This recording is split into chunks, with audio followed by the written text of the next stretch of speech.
It is Monday and we're ready to go. What's up, everybody? I hope that you are doing well. I just realized I haven't turned on my lights. Yes, it's Monday. I'm excited. I think we ignored Jordan Peterson last week and the Exodus studies. So, welcome. We're going to give it a couple of seconds. Drop a comment, hit that like button, and then we're going to jump into the study right away. This is a 2-hour study that they've done, so we want to give ample time for us to react to this. So yes, Alpha, what's up? How you doing, brother? Doing good? Ellie, doing good. Is that a cow or a dog? I think it looks like a dog, maybe. I don't know. You let us know. Yeah, doing good. Been doing quite a bit of work today, organizationally, both in the sense of organization physically in regards to my space was getting really cluttered, so I had to clean some stuff up. I'm still not done. I've always had an idea to create a secondary set on this side of the room, and then we'll work on that. But also, I've been talking to quite a bit of people, and what else? Yeah, then organizing stuff, like more job-wise organizing. So there's a lot of moving parts going on. So I just realized, you guys know I don't watch these beforehand. I don't prepare for them, but I just realized that Exodus 11. Sorry, not Exodus 11. Episode 11 of the Exodus studies is titled "What is a Woman?" The Bible has the answer. Yes. Okay. So hit that like button. It really helps. You guys might not know it helps, but it helps, guys. It really does. Whether you're watching on Twitch or YouTube, just go ahead and do that. And then we're going to jump right into it. So let me pull up the screen here. And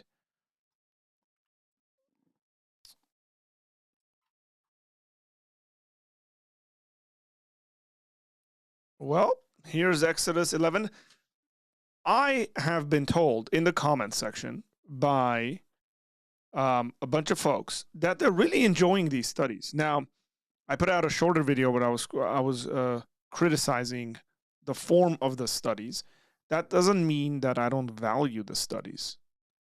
But I obviously have a different opinion and I'm more critical of the sort of reading that majority of the people in the panel are doing. And I think I have a right to that as someone who's been teaching the Bible for about 20 years, as someone who's been properly educated in the study of the Bible and has finished Bible college and seminary, has degrees in these things, and I've been in the ministry pastorally and non-pastorally, like in church, but also just in Christian ministry generally. I think I got something to say about this. And I respect all the guys on the panel. I really do. And I appreciate their opinions. But just because they have a different or a more new opinion doesn't mean it's a correct opinion of the biblical passages. That just be very simple. Sometimes the simple answer or the simple meaning to the text is exactly what the text is about. You don't need to complicate it. It's very simple. And so number of people have been saying they look forward to this stuff, and then when I put out that short video, I got more criticism on it, and people were saying I was jealous and stuff like that. But hey, whatever, right? It's the internet. You're going to get all sorts of comments. It's YouTube. I hope that you guys are valuing it, okay? I assume you started very young. I became a Christian when I was 18 and then started going into ministry about right away. And so I was like a youth pastor, and I moved into ministry in various capacities. Yeah, so entered Bible college at 21, I think. Yeah. 2021. I started Bible college and finished that, took a year off, and then went to seminary. I am 38 years old officially as of last month, just to put a date there. Been doing it for a long time, guys. Been leading Bible studies and discipling people for a very long time. So With all that said, let's move into episode 11. Take it away. Hello, everyone. Welcome to episode 11 of the Exodus seminar. Today, we're going to talk about the differentiation of the law. The last couple of days, we've walked through the 10 Commandments, and it's reasonable to think of those as the minimal preconditions, the minimal fundamental preconditions for both psychological unity as well as security and hope, and the establishment of a stable polity that can play itself out in an iterable manner across reasonable stretches of time, incorporating many people. Preconditions for unity, the axiomatic preconditions. Okay, so this, again, goes along with what I have to say. Like, the predominant message with Exodus 20, it's none of the stuff he said, the primary reasons. Okay, those might be secondary reasons, those might be secondary kind of practical outcomes out of it, but it is not the primary. The primary is loving God and what that looks like. Exodus 20 and the 10 Commandments are given as a covenantal order, and I think in our studies, Os Guinness has continuously brought the group that's having the study back to, hey, this is a covenant. This is what's going on in the covenantal relationship that Israel has with God. So whether they're psychologically good, whether it's good for society, whether it is X, Y, and Z, whatever we might add on to that, yes, those might be good outcomes of it. I would say some of it is even the primary, say the second portion of the 10 Commandments in regards to the way you relate to your neighbor and so on and so forth. But the primary reason is what it looks like for the Israelites to love God and to love their neighbor. It's your starting point matters quite a bit when it comes to the Bible is a book about people's relationship to God, and that's the primary thing there. If it has secondary or tertiary things that come out of it, that's completely fine. But let's not confuse it, because once we do, we're going to start interpreting it incorrectly. For unity, that's a reasonable way of thinking about it. What happens in the text now is that those fundamental presuppositions are differentiated into the more particular codes of conduct that are necessary to govern a society, and then also differentiate themselves into the rituals and aesthetic of worship. And in keeping with that, we'll cover two main topics today, running through Exodus 21 to 24, with any luck, description of the expanded law, and then the place and aesthetic of worship.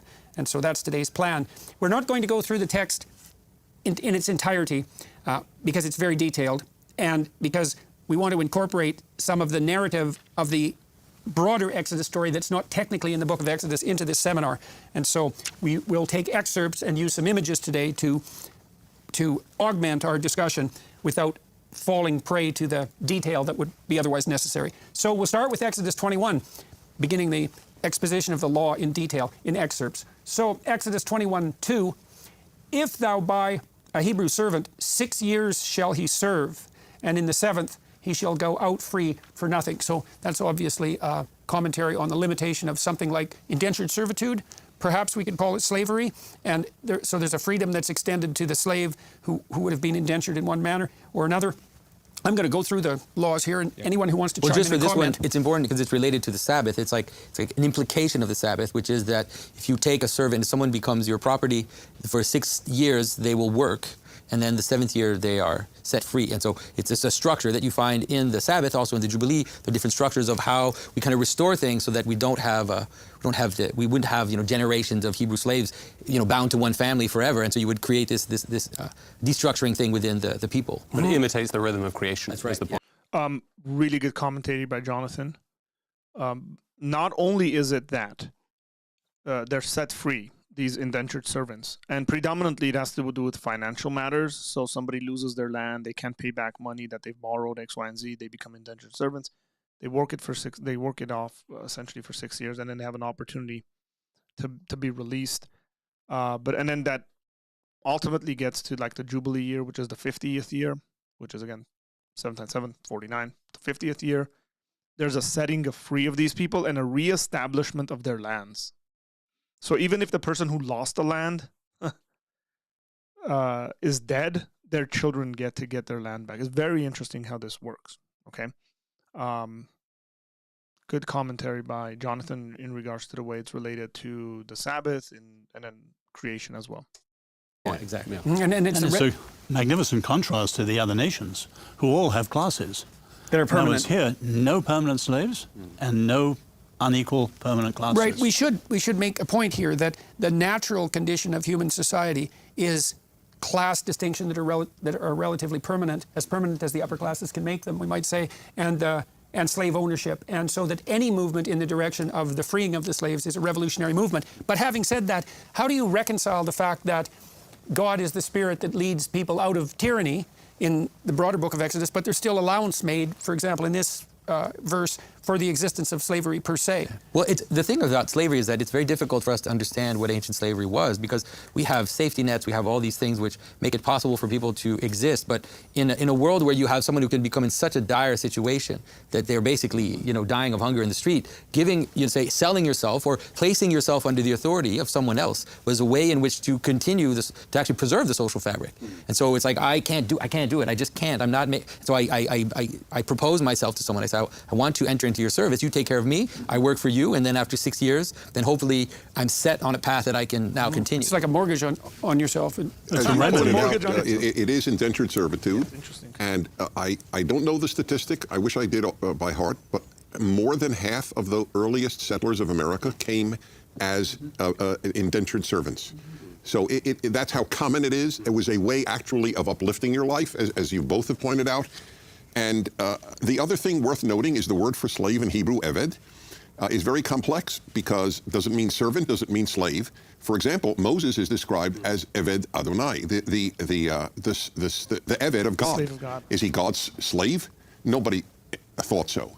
Yet the Jews, or the Hebrews, Israelites in Egypt, are avadim, plural of Eved.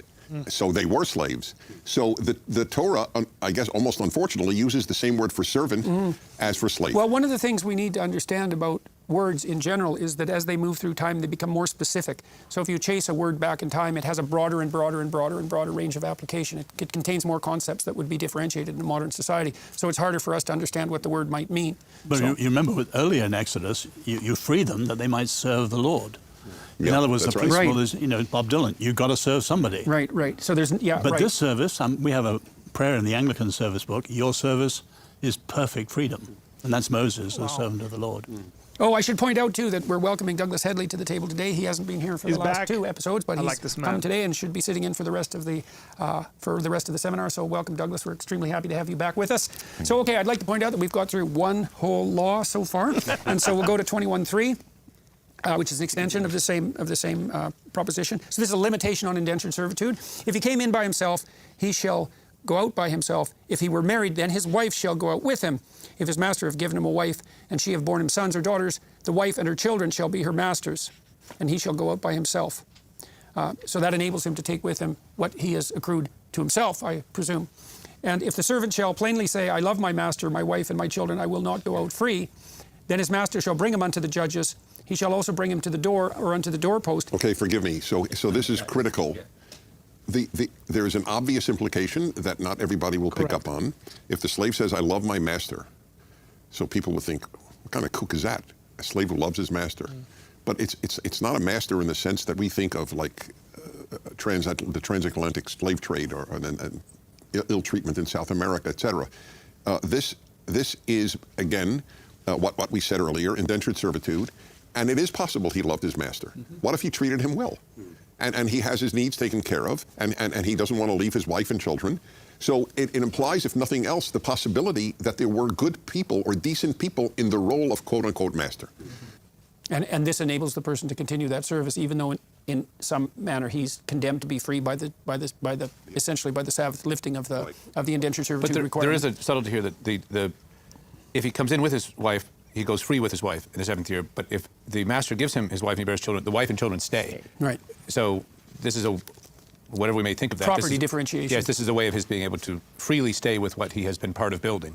But it doesn't simply go with him because of this distinction in the law between whether you were given it or whether you brought it with you. Right. It's difficult when you're explicating a text as ancient as this to understand exactly what parts you would require to be permanently applicable and what parts have to be differentiated so they were laws that were germane and relevant to a time and place. And so it's very difficult for modern people to understand anything like the morality of this set of rules, because all of the conditions under which these rules were generated are so different from our conditions. But it's also hard, I guess, for people who are claiming something like the divinity of the biblical text to also say, well, this doesn't apply because it only applied to that time and place. And so, what the text, I mean, first of all, there's a huge distinction that might be good to make now. This God is everybody's God. The first one to say so. And he gives a law in great detail. We're going through it. It's not everybody's law. It's the Jewish law, right? And Christians think that later God will say, my kingdom is not of this world. And that means he doesn't give us laws like this. And that's an enormous change. And see, if in Islam, God is a universal God and a lawgiver. And that means the one who interprets the law has got supreme authority. It's hard to think what check there is on it. But in both Judaism and Christianity, it isn't like that. These laws are as strict and detailed as any in the ancient world, but they're just for this people. And there's a structure, by the way, of rule. This is a polity. We're founding a polity here, right? And they can be analyzed against each other according to Aristotle's categories for one. And this polity has a structure of authority that goes. It's not absolute monarchy. It's in the beginning, it's hardly monarchy at all. It's and not there's a monarchy at all. Priests and rulers, and they offset each other. And this law is a law over them too. And so it's a very curious thing, and it gives fuel and credence to the Christian view that this is a preparation for God to rule all the earth. That's right. We can see in the particularity of the laws the seeds of a universal understanding of all humanity. Because what's different from the codes that came before is that we don't have it's not just an abolition of distinctions among classes. It's just it's very clear that there is no longer any category of human being that is, as it were, enslaved, that servitude is sort of part of what it is to be that category of human being. And so we should see it really, I think, in developmental terms. We're seeing what we need to do is compare with what went before, and we need to understand the kind of trajectory of the moral universe of Israel towards the universalism that we find later on. There's a phenomenon that Egyptologists described as the democratization of Osiris and Horus.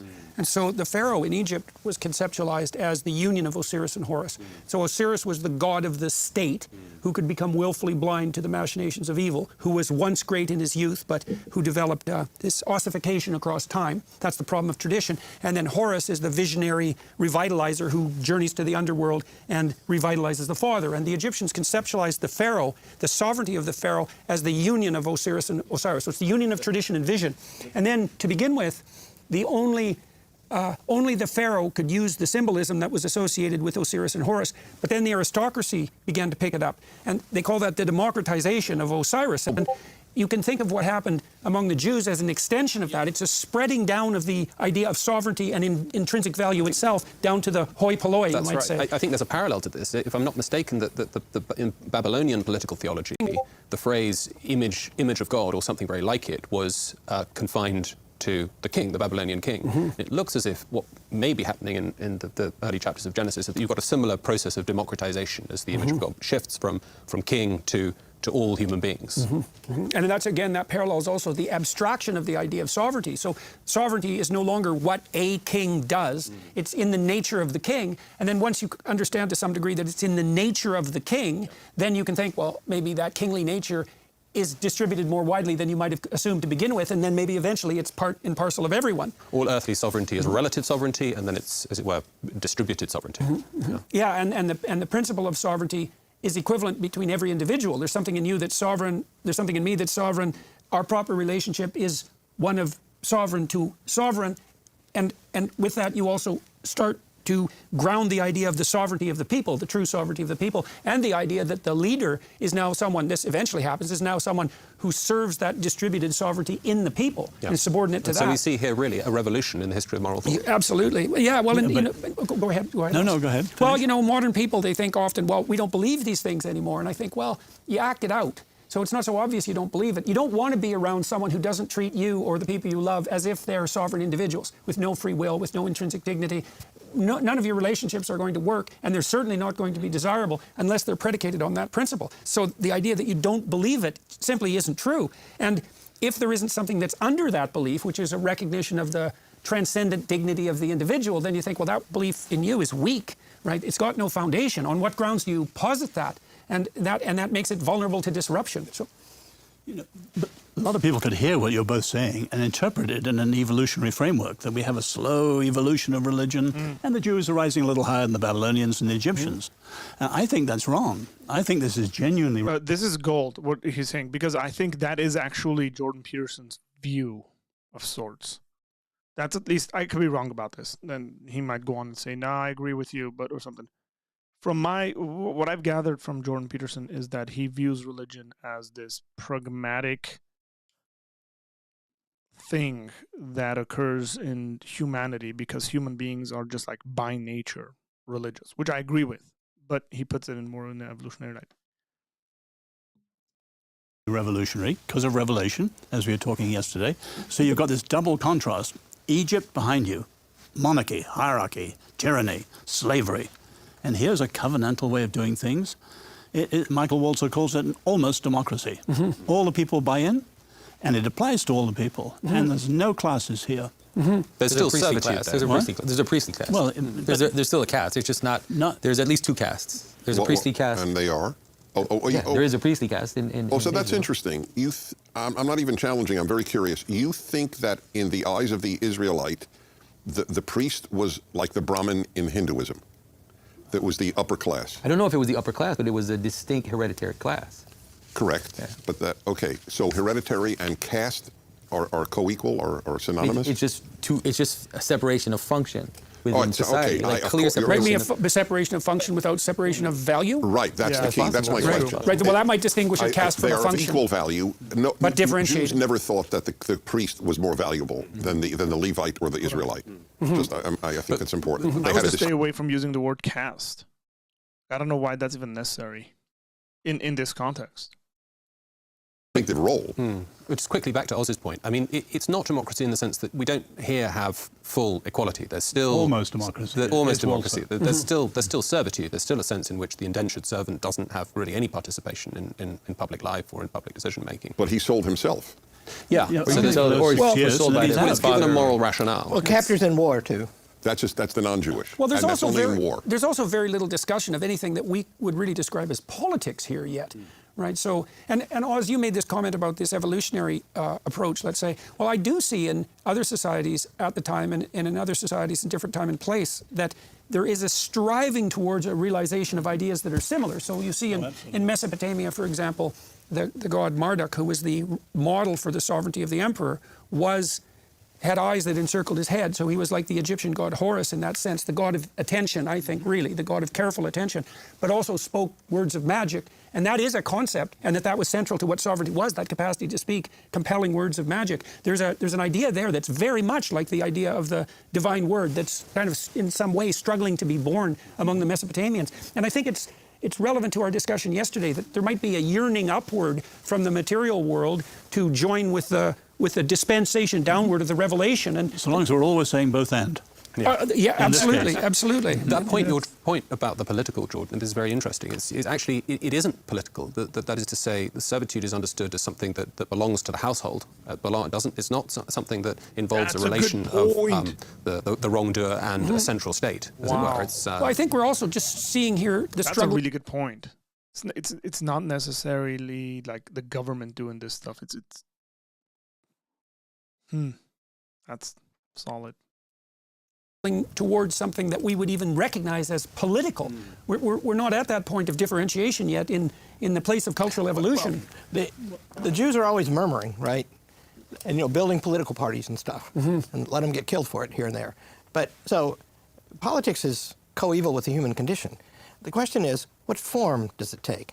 And what we're seeing the birth of is a form for it, and the form both concentrates and distributes power. And that means it's constitutional in a way. And, I don't know if I differ from ours, but not all monarchy is tyranny. Tyranny is the bad form of monarchy. No, we're saying Egypt was tyranny. Egypt That's is a really good point.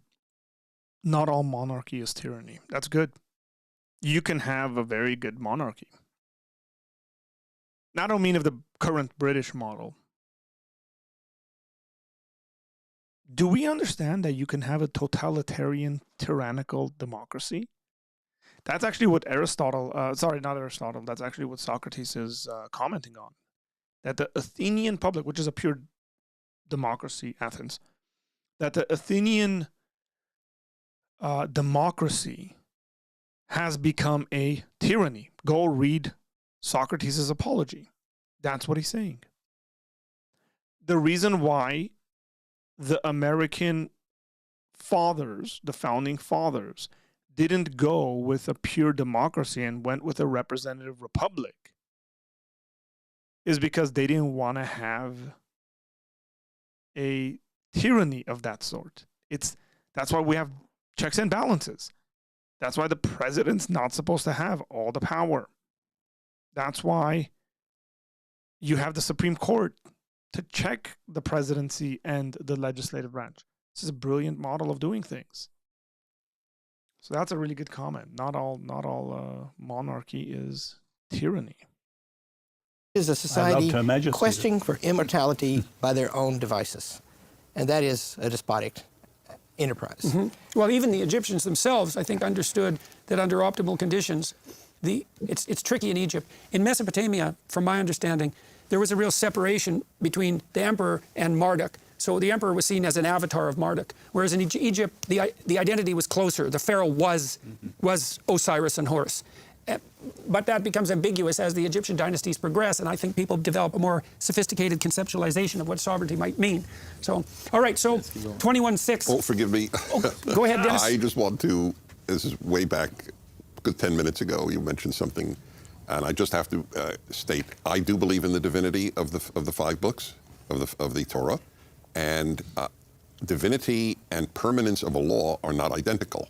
It could be a divinely given law, and yet I just quickly want to give one example that is not in Exodus, which strikes most readers as bizarre, and I think it is brilliant.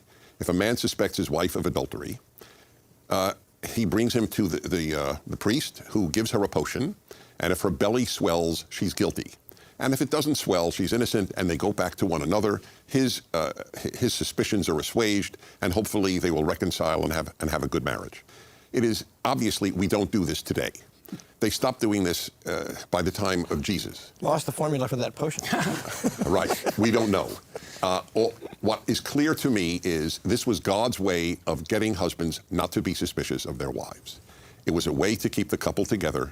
I don't believe any woman's belly ever blew up when this potion was given, but it was a genius way. Remember, this is late Bronze Age. What is divine? Keeping the couple together, assuaging the husband's suspicions, keeping his dignity because now she's shown to be innocent, and the fact that God wants couples to stay together.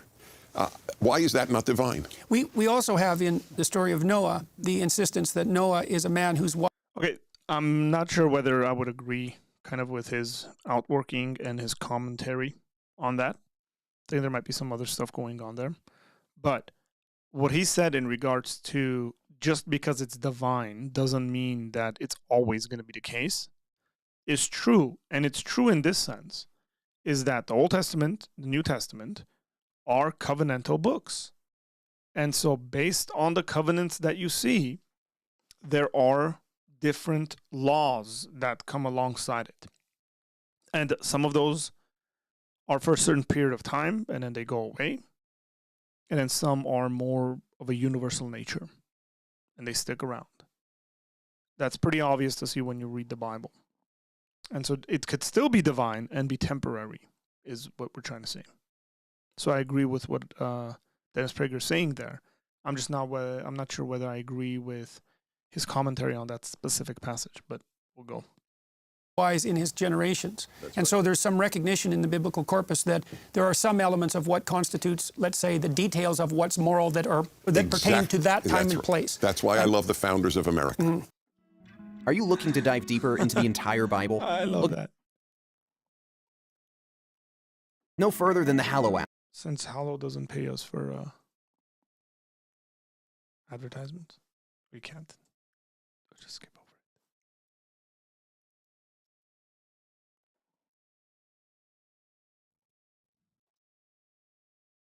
This is what happens to the servant who decides to stay. His master shall bring him unto the judges. He shall also bring him to the door or to the doorpost. And his master shall bore his ear through with an awl, and he shall serve him forever. So the law there is that if you hit the 7th year and you're freed and you decide to not take advantage, let's say, of that freedom, then you have consigned yourself to permanent service or allowed yourself to be protected. And there's an echo of the earlier story of the blood on the doorposts. No, it's a kind of vote for freedom. And this, I just think this is a very beautiful image relative to what you were saying earlier, because this is radical in the sense that it is making clear that a human being can be capable of making a permanent commitment to reciprocity. That there's a stability to the will, that our dignity has, in fact, to do with our ability to make promises and to fulfill them. And in an age in which, momentary commitments and betrayal of, quasi commitments, this is a radical revelation or instantiation, articulation of something that is absolutely fundamental to any vision of human dignity. Well, we tend to think of those permanent commitments as an abdication of freedom. And I think one of the problems with that is that we do a bad job of distinguishing freedom from chaos, and we also don't understand that, and a corollary to that is that we don't understand that you can bind excess uncertainty with permanence of contractual relationship. I mean, one of the things that permanently committing yourself to your wife does is solve the problem of mate choice. Now, you might not be, it's replaced by the problem of how do you keep the relationship happy and alive, but I think that's a lesser problem than which person do you pick out of the multitude of people that you might be able to pick, or the even worse problem that none of those people would pick you back. Dennis, more likely one. Can I ask Dennis, what's going on there? This is a market with the piercing of the ear with an awl. Well, the rabbis had a very interesting view of that. Their view was the ear that heard that God wants you to be free, wants you to be free, and if you don't want to be free, you will be marked in that ear. Okay. All right, we'll skip to 21:12. He that smiteth a man so that he die shall be surely put to death. So that's the eye for an eye punishment, tooth for a tooth, let's say, a judgment on murder. And if a man lie not in wait, but God deliver him into his hand, then I will appoint thee a place whither shall he flee. But if a man come presumptuously upon his neighbor to slay him with guile, thou shalt take him from mine altar, that he may die. And he that smiteth his father or his mother shall surely be put to death. So taken from the altar, this is a beautiful law. I love it. You cannot come into my altar if you're a murderer and claim refuge. Mm-hmm. Which would have been common. Right. That's right. Again, in the ancient world, right? Yeah, certainly this is a total break with the world as it was. This is a revolutionary text. No asylum for this. Mm-hmm. Okay, and there's also an attempt here to distinguish between different forms of what might easily be aggregated together as murder. So in 21:12 you have a death paid for by a death, but in 21:13 there seems to be an insistence that if it was accidental. Like if you get into a bar fight or something, like emotion flares up, you kill someone, it's not the same. Premeditation. Yeah, it's not premeditated. Yeah. Mm-hmm. So there's cities of refuge that get set up in Israel where if it's an accidental death of that sort, what ends up happening is the person runs away to a city of refuge where nobody could come and seek revenge, because family members would seek revenge. So they wouldn't be able to do that because it was an accidental death. And so those people are protected till they kind of figure out, it seems like, what the situation was and what happened, as opposed to a premeditated murder where the punishment is just death. And the punishments therefore differ. And so that pertains to some degree to the discussion we had yesterday about intent, is that if the intent, I would say, right. if the intent is to kill. Yeah, but it's interesting. You may think, well, I mean, it gives an example. A man has an axe and the handle falls off and kills somebody. Clearly a total accident. And yet he does go to a city of refuge. A, to protect him from the family who wants to get vengeance. Yes. But it's not an ideal life to be in a city of refuge. You're away from the regular world, and you're there till the chief priest dies, by the way. And there is a belief, apparently, in the Torah, and we are free to disagree, that even pure negligence, nevertheless, the Torah takes homicide so seriously, and there are a dozen examples, and this is one of them. Even if you kill accidentally, you should have been more careful. I'm sorry. The way we treat people who are inebriated and then run over 5 people, and then they don't spend a day in prison because they were inebriated, or they spend 2 years in prison, this is not Torah way of looking at it. But it still seems you killed people because of your negligence. You shouldn't have drunk. But it does still seem as if the punishments are calibrated to the degree of intent. Yes, totally. Right. Do you think there's at least two ways of reading this? One is, I talked to a woman in Albania, I hope I was in Albania, where there are parts of the culture who fell into a cult of honor killing that's been going on for centuries. Yeah. And so, to what degree, so the honor culture cult is, well, if you kill my brother, then my family has now a moral obligation. What he's going to say here is right on. And he's asking a question. He's saying, do you think this is the case where it mitigates honor killing? Yes. Yes, it is.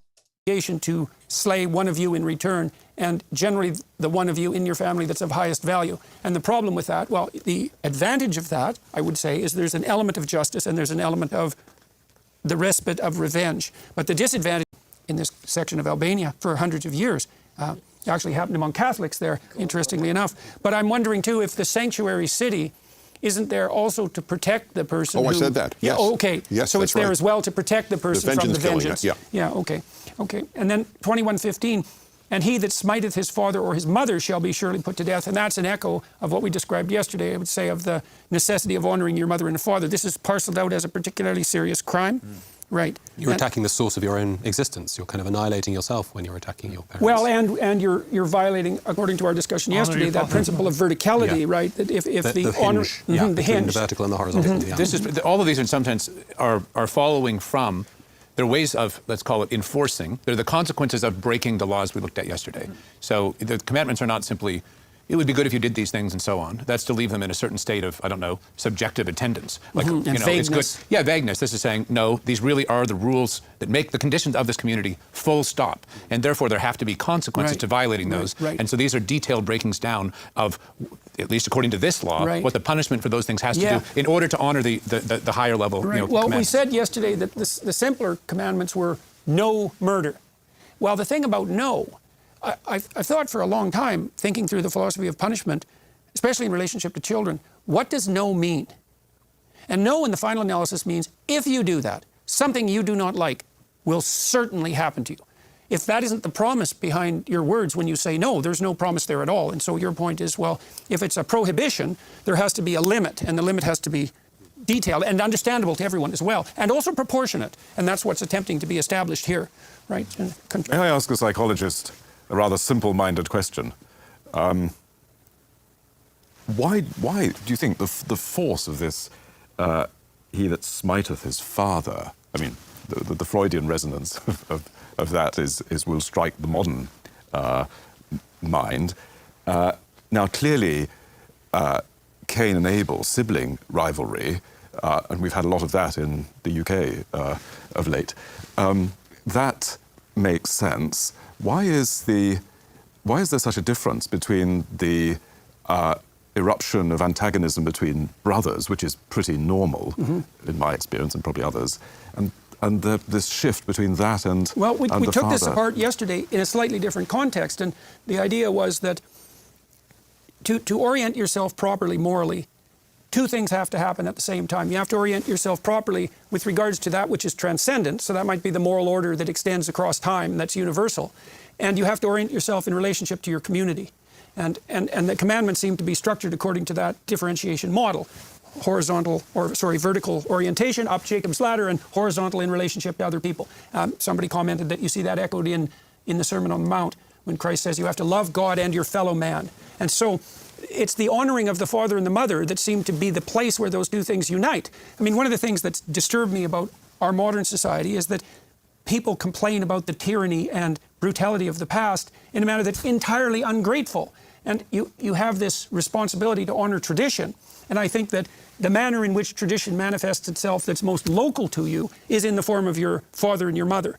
And so if you strike them, it's not only that you're striking another person, smiting another person, but that you're violating the principle of something like respect, honor for tradition itself. And then you're violating that vertical principle. And there's an interesting aspect to this, I think, in what Goethe says, when he says that a child needs roots and wings, and that the parent gives the child stability so that the child can obviously leave and be free.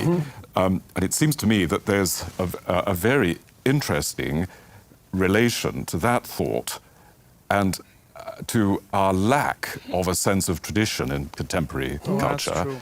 and the failure to recognize that re-inhabiting tradition, which we have to do, given our nature, is a creative act. It's also a courageous act in some sense that you're called upon morally to honor the tradition. And that begs the question, well, why? And the question might be big, for example, when people are called upon to feel guilty for the excesses of the British Empire, for any empire for that matter, is that we bear the mark of the brutality of history, and of that there can be little doubt. So what's your proper response and orientation to that? And the answer still seems to be something like, it's incumbent upon you to honor your tradition. And then I think you have to go about figuring out how you do that. I think what we were supposed to be doing in the universities was guiding people through that process, helping them separate the wheat from the chaff, and saying something like, well, here's what we take from the past that's of tremendous value, part of the golden thread of conversation. So one good example of that might be, well, do we decry the establishment of the United States because slavery was... Look, my immediate thing would be that it is the responsibility of families to continue those traditions. The problem is that in the modern America or the West is that we've had a degrading of that, the family. And so we have absent fathers. We have individuals that are careless about tradition, that look down on tradition because of various things. So if there are things, I'll give you very practical examples.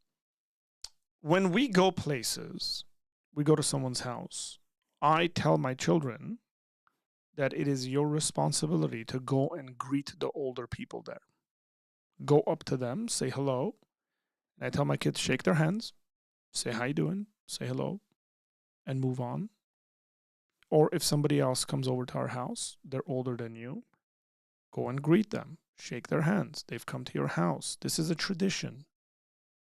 It's not a right or wrong issue. It's a tradition, but it's a good tradition. It teaches them respect, reverence, honoring older people, being hospitable individuals. When you see someone, you greet them. You don't walk by them.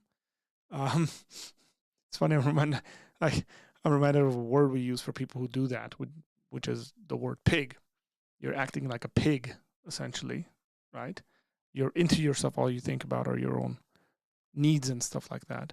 And so, but they're not going to learn that at university. They're not going to learn that at school. I know that, guaranteed.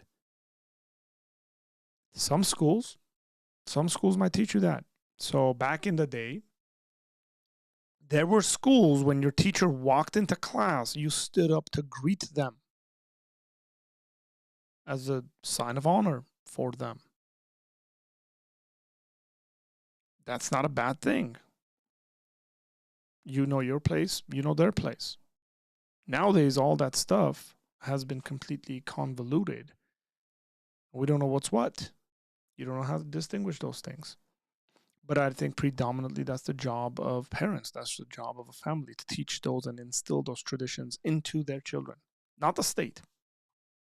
Was still rampant when that state was established? Or do we carefully note that at the time the American state was established, that a spirit that called for universal emancipation was making itself manifest, and that the spirit that oriented the America that's most proper, and say the American relationship to the UK, was actually that spirit that was calling for universal emancipation? We can say, well, there were proclivities that were pulling us back into the temptations of enslavement, but the fundamental spirit was one of emergent emancipation and universality of the principles of human dignity. And then if you're an educator, you help people sort that out and extract out what's valuable. And I think that's the same thing as honoring your... I mean, one of the things I found so exciting about university was that I was able to find a group of meta peers, right? I mean, new friends, and that was wonderful. You know, it was a renewal in that. But by delving into the great books of the past, I could acquaint myself with people like Friedrich Nietzsche and Dostoevsky and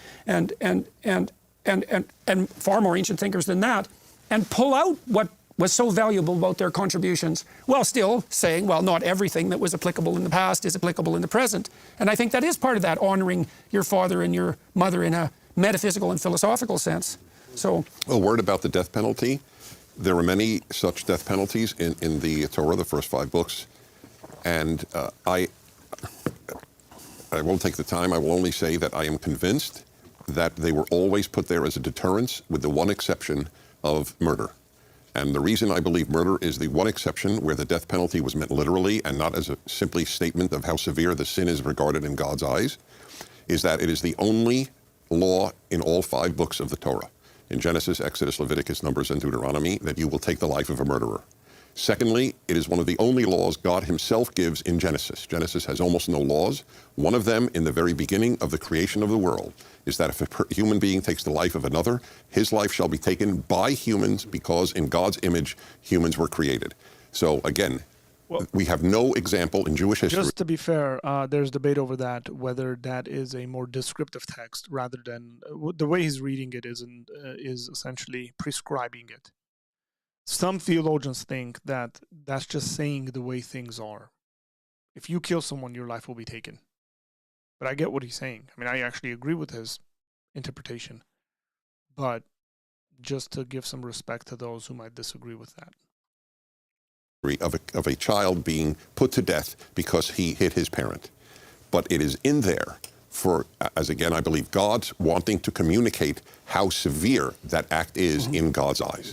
The command you say about murder is stronger or different in some way than the command about a child hitting a parent? Yes.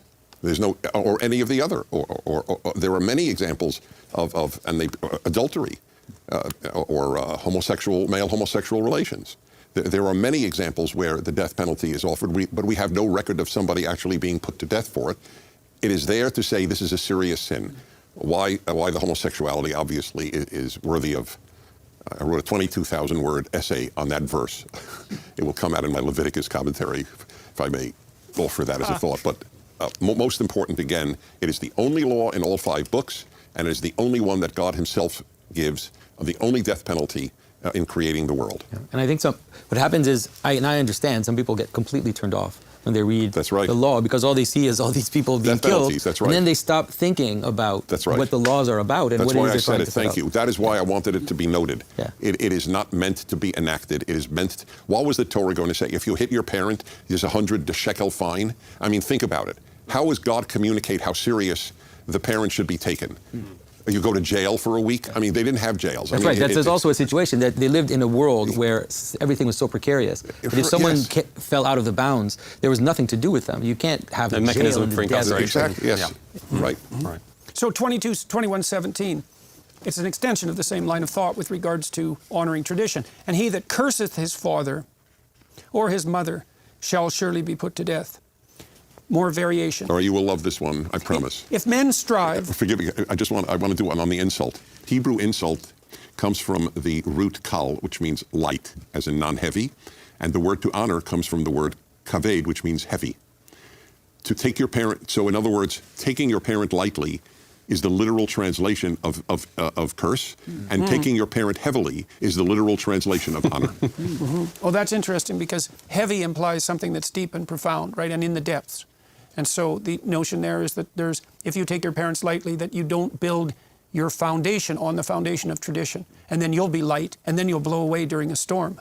So yeah, beautiful. If it's funny, in Armenian, if somebody's acting a bit silly and stuff like that, there's a couple of words we use. One of them is, hey, keep yourself more heavy. The other one is, the opposite of that is like, you're too fluid and literally like watery. You don't have structure, right? If a kid is acting very, very silly and not staying within the proper bounds, even if it's like joking and stuff like that, you tell them, hey, you're being too liquidy is probably the best word with that. You're too much of a liquid. You're too liquidy. It's all over the place. But you should keep yourself a bit more heavy. Strive and hurt a woman with child, so that her fruit depart from her, and yet no mischief follow. He shall be surely punished, according as the woman's husband will lay upon him, and he shall pay as the judges determine. Dennis, you discussed including this particular verse, so I'm going to turn that over to you. Well, very quickly, this is uniquely, no, I don't know if uniquely, but it is a particularly difficult one because it's an odd law. If two men are fighting and by accident, one of them strikes a woman who is pregnant and her children depart from her, then the following happens. it's not exactly an everyday situation. It must have been a specific moment and what the adjudication was. And there is no great clarity here because it is not clear when it says in the Hebrew, and there be, what is the word that you use, mischief? What is the term? And yet no mischief follow. Right, okay, so the Hebrew means damage, generally speaking. Mischief, damage, there are many translations. That means the woman is unharmed, I would say, no, right? that we don't know. Is it her or is it the children? Right, the children, like that she gives birth to the child, let's say. Well, the children come out, right? So if they are not injured severely or even killed, then you pay what the judge says you pay. And the people who are pro-choice have one take, and people who are pro-life have another. But we have to be intellectually honest. We don't know which it refers to. Is it the woman or the children? That no further damage takes place, or further damage does take place, to be precise. That's all I really wanted to note. That there is not much to be read into this in the pro-life, pro-choice debate, except to say that if you believe the damages to the children, then clearly that is a statement about the worth of the human fetus. If you say it's only to the parent, then it has no statement about the worth of the fetus, but we don't know whom it is talking about. That's all. That's really important, I think, to note. And by the way, it comes from someone who does believe that the human fetus has worth. But we have to first tell the truth. We can't read Scripture in the light of how we want it to sound. That's what I just... That's gold right there, by the way. I guess the more important point. What's interesting is that many jurisdictions recognize the worth of the fetus when it comes to double homicides. That's right. But not when it comes to their own of the same jurisdiction's abortion laws. It's a strange paradox. Yeah, which I've never understood. It's not a paradox. Well, it's hypocrisy. It is the hypocrisy in the law that if a guy goes out, this is a very good thought experiment and it could potentially happen. But say a woman gets in her car and has an appointment, say she made an appointment for Friday, she made it on Monday, and on Friday morning she gets up and the appointment is for her to go to the abortion clinic and have an abortion. On the way there, she gets mugged and the person who's robbing her shoots and kills, not her, let's just say, but the child. He's tried for murder, even though she was on the way to kill that child herself with the aid of a doctor. This is the hypocrisy in the law. That's what it's about. You're either going to be consistent with it or inconsistent with it. It seems to be a reflection of the same underlying complexity that's tangled up in that verse. But one thing is clear about the whole burden of this, the whole book of Exodus, is that the family and the process of reproduction and raising children is fundamental to the well-being of the community, and it's protected by huge barriers. Mm-hmm. Yeah, and we'll return to that very shortly as we get into chapter 22. 21 continues. This is a very famous line. Everyone knows this virtually. And this is often pointed to by those who are skeptical about the integrity of the biblical text as an indication of the brutality of these archaic societies, but it was actually a limit on violence rather than the reverse. We don't understand how violent these societies could be. Eye for eye, this is 21-24, eye for eye, tooth for tooth, hand for hand, foot for foot. 21-25 is burning for burning, wound for wound, stripe for stripe. An idea here is that the reprisal for mischief and damage should be proportionate, because it could be, well, you trip me and I kill you. Mm-hmm. And that seems disproportionate. But in societies that were run by an honor code, disproportionate retaliation was the norm, and that rapidly, frequently cycled out of control. And this is a limit on that. You're not entitled to more damage than that has been visited upon you. Is this specifically unpacking the previous law, right? Dennis, But it happens. Yes, but it also has logic a of generally. proportionality? It's not the only time that's mentioned. You're entirely right, but it is not the only time eye for an eye is mentioned. So everything you said is critical. This was a major moral achievement. That an eye is only worth an eye not a life or not two eyes. Also, the eye of a poor man is no less valuable than the eye of a nobleman or a king. This was a massive statement forward in history. And third, there is no example in the history of the Jewish people of somebody's eye being taken out if he took out somebody else's eye. It was always understood, except for the life part, it was always understood as monetary compensation. It is a statement of principle, however, that an eye is only worth an eye. Right, so this is a limit. It's very not an injunction to vengeance, it's a limit. Right. Okay, and restricts the punishment to the individual, not the individual's family and Right, tribe. right. So Right. Limitation in that regard too. it contains the retribution. And what do you make of the Christ statement, which he says if I've heard it said. yeah, that if it's an eye for an eye, then we all end up blind Jesus and never said toothless. that. And so how does forgiveness, in terms of the way the Christian take on this, like how does it play in this? You're going to open that can of worms at the moment. Well, we are don't you? have to. Well, We don't that's, have to. that was it the line of Gandhi's biographer, or he reports Gandhi as saying that, Jesus never said an eye that. for an eye leaves the whole world blind. Jesus never said, "You've heard it said, do not murder, but I say unto you." But Jonathan, you should know this. But I think that was just, according to Dennis, it would simply be a mistaken, overly literalistic way of yeah, understanding yeah. the principle of proportionality. A family for an eye leaves everyone dead and society in tatters. An eye for an eye might leave everyone blind. But I would say, in answer to your question, it might be something like, well, imagine you were very sophisticated about being assaulted.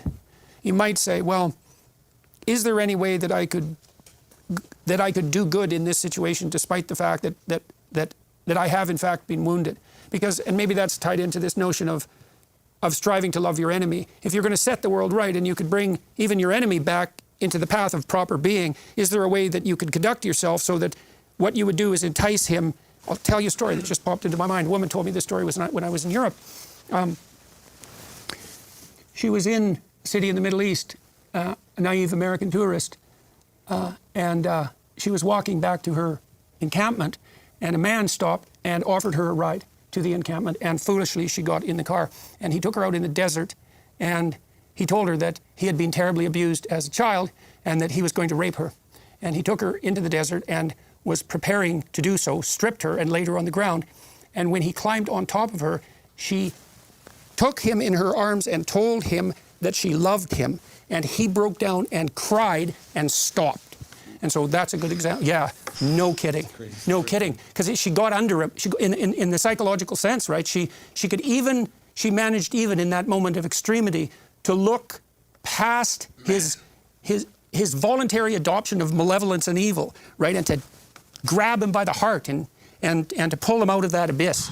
And so it wouldn't have worked with Hitler's or Stalin's torturers. Hey, it's critically it's a great story. I almost cry listening to it. I've never heard it. It's an amazing story. But I'm not sure there's much to be extrapolated in the nature of human evil. Well, it's always an open question, Dennis, because I think it depends to some degree on the canniness of the interlocutor.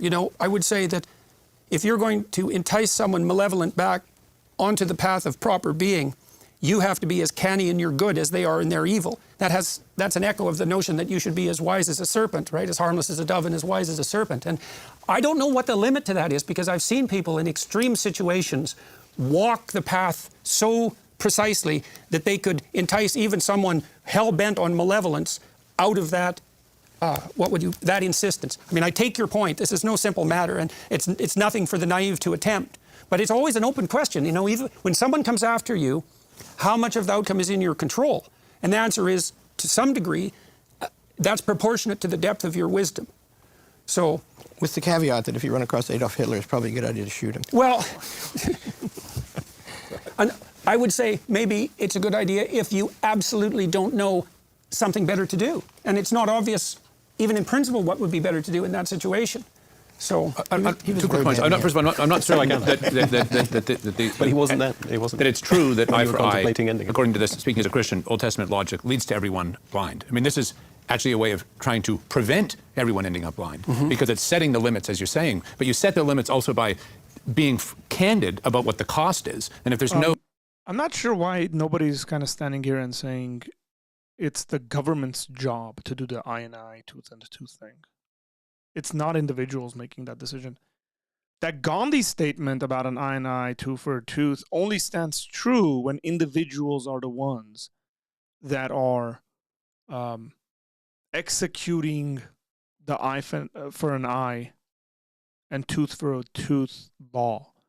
When it is not individuals, which clearly in these cases it's not, it's the government, it's the state making those decisions, it's judges at the city gates making those decisions, then it just makes no sense.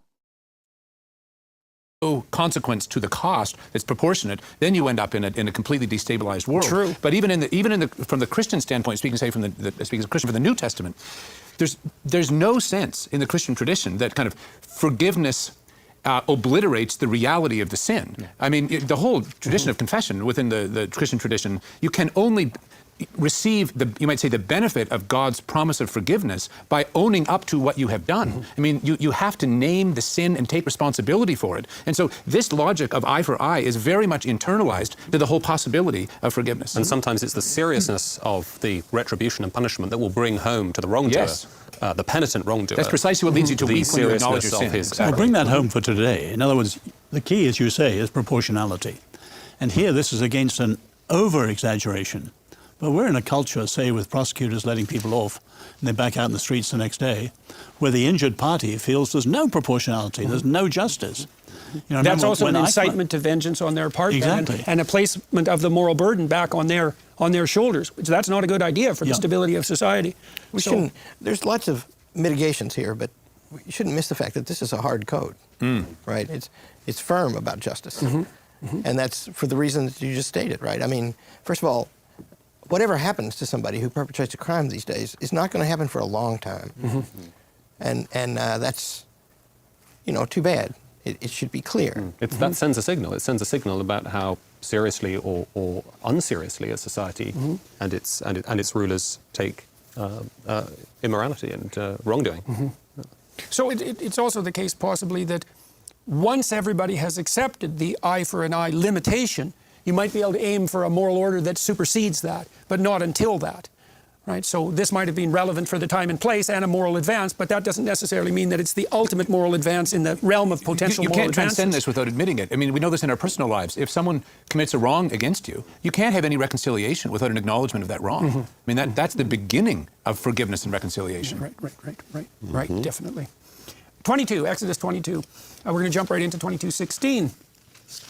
And if a man entice a maid that is not betrothed and lie with her, he shall surely endow her to be his wife. I'll read the 22:17 as well. If her father utterly refuse to give her unto him, he shall pay money according to the dowry of virgins. Okay, now this is a very interesting rule in my estimation, principle, because this isn't rape. The maid is enticed. She's attracted and does this, it's implied voluntarily, but that nonetheless, the man is obligated to make her his wife or to pay the penalty if that's impossible. And this might be worth discussing, although it's obviously very contentious. There's a pointer here to the sacrality of sex. And of course, in our culture, we're tempted to believe that sex can be mere enjoyment, a form of entertainment, I would say, a light form of entertainment even. And that the reason that that's the case is because, in principle, we have reliable birth control, and so the consequences of the sexual act that have been lessened in their heaviness.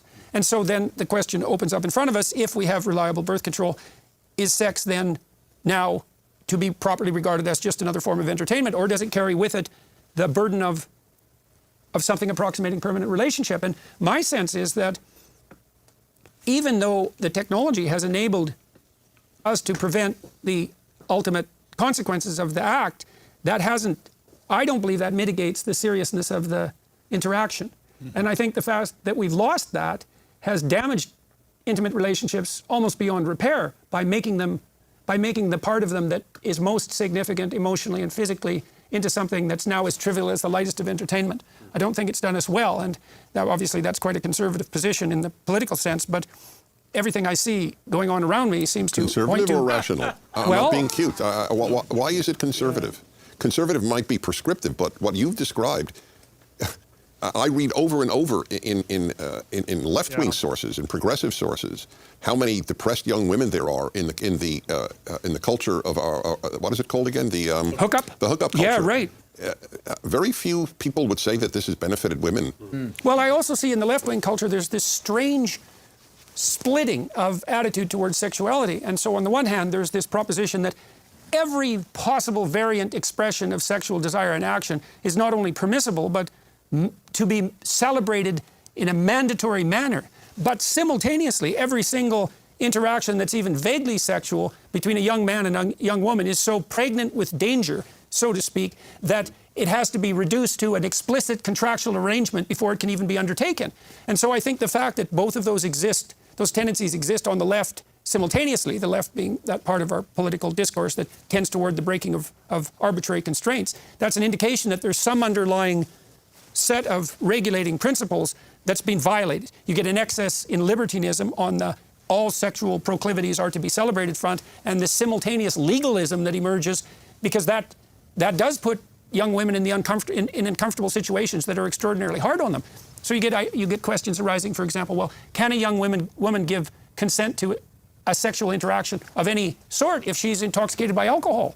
And it isn't the right-wingers who are bringing up that issue fundamentally. It's the left-wingers, and their answer is, well, no, absolutely not. That's a contradiction of tectonic proportions absolutely. within that worldview. What it isn't a contradiction with, though, is this. Yeah. I mean, this is not reciprocal. This is this is saying that if I don't see here an equal and opposite commandment. If a woman entices a man to sleep with him, then she's forced to marry him.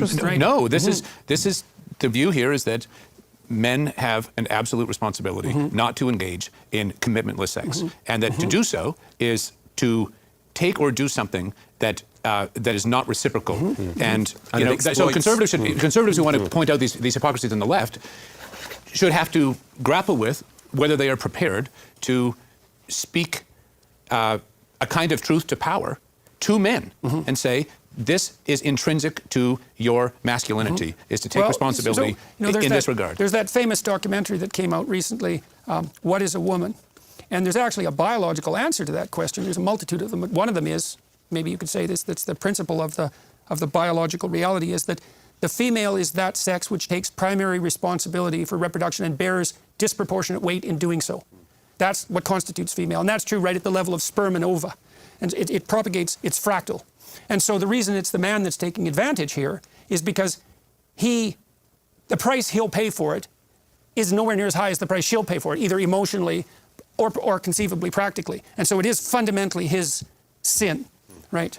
And I think it's very much the confusion in the young. I mean, so I work in a very odd kind of college. It's a good one. But we figured out that the kids don't understand much about sex.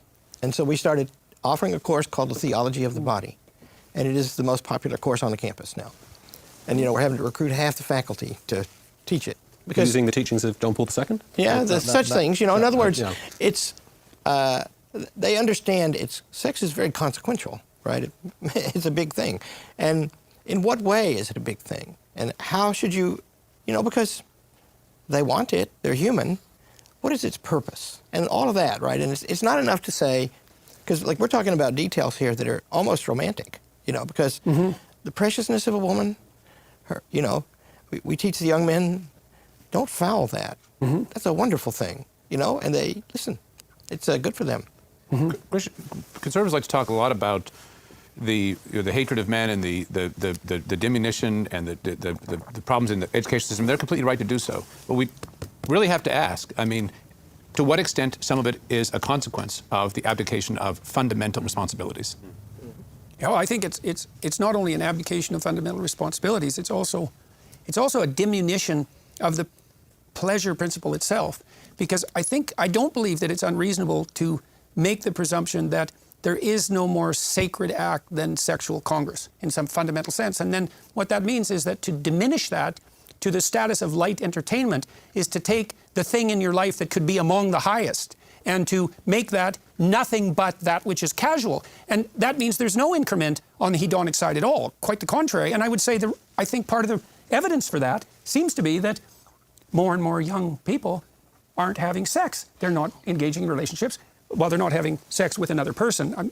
I mean, pornography use is rife, although even there's now evidence that among young men, the proportion of young men who have zero sex, which includes even the use of pornography, has started to climb up dramatically. And so it could easily be that we put ourselves in a situation where making sex as freely accessible as possible and as casual as might be imaginable has actually demolished its hedonic utility as well as its integration within a broader set of moral constraints. This may be very obvious, but if you take your view, which I agree with totally, there's a way towards that, and this is safeguarding. In other words, the young man who's done that hasn't gone through the betrothal and the dowry and all that sort of stuff.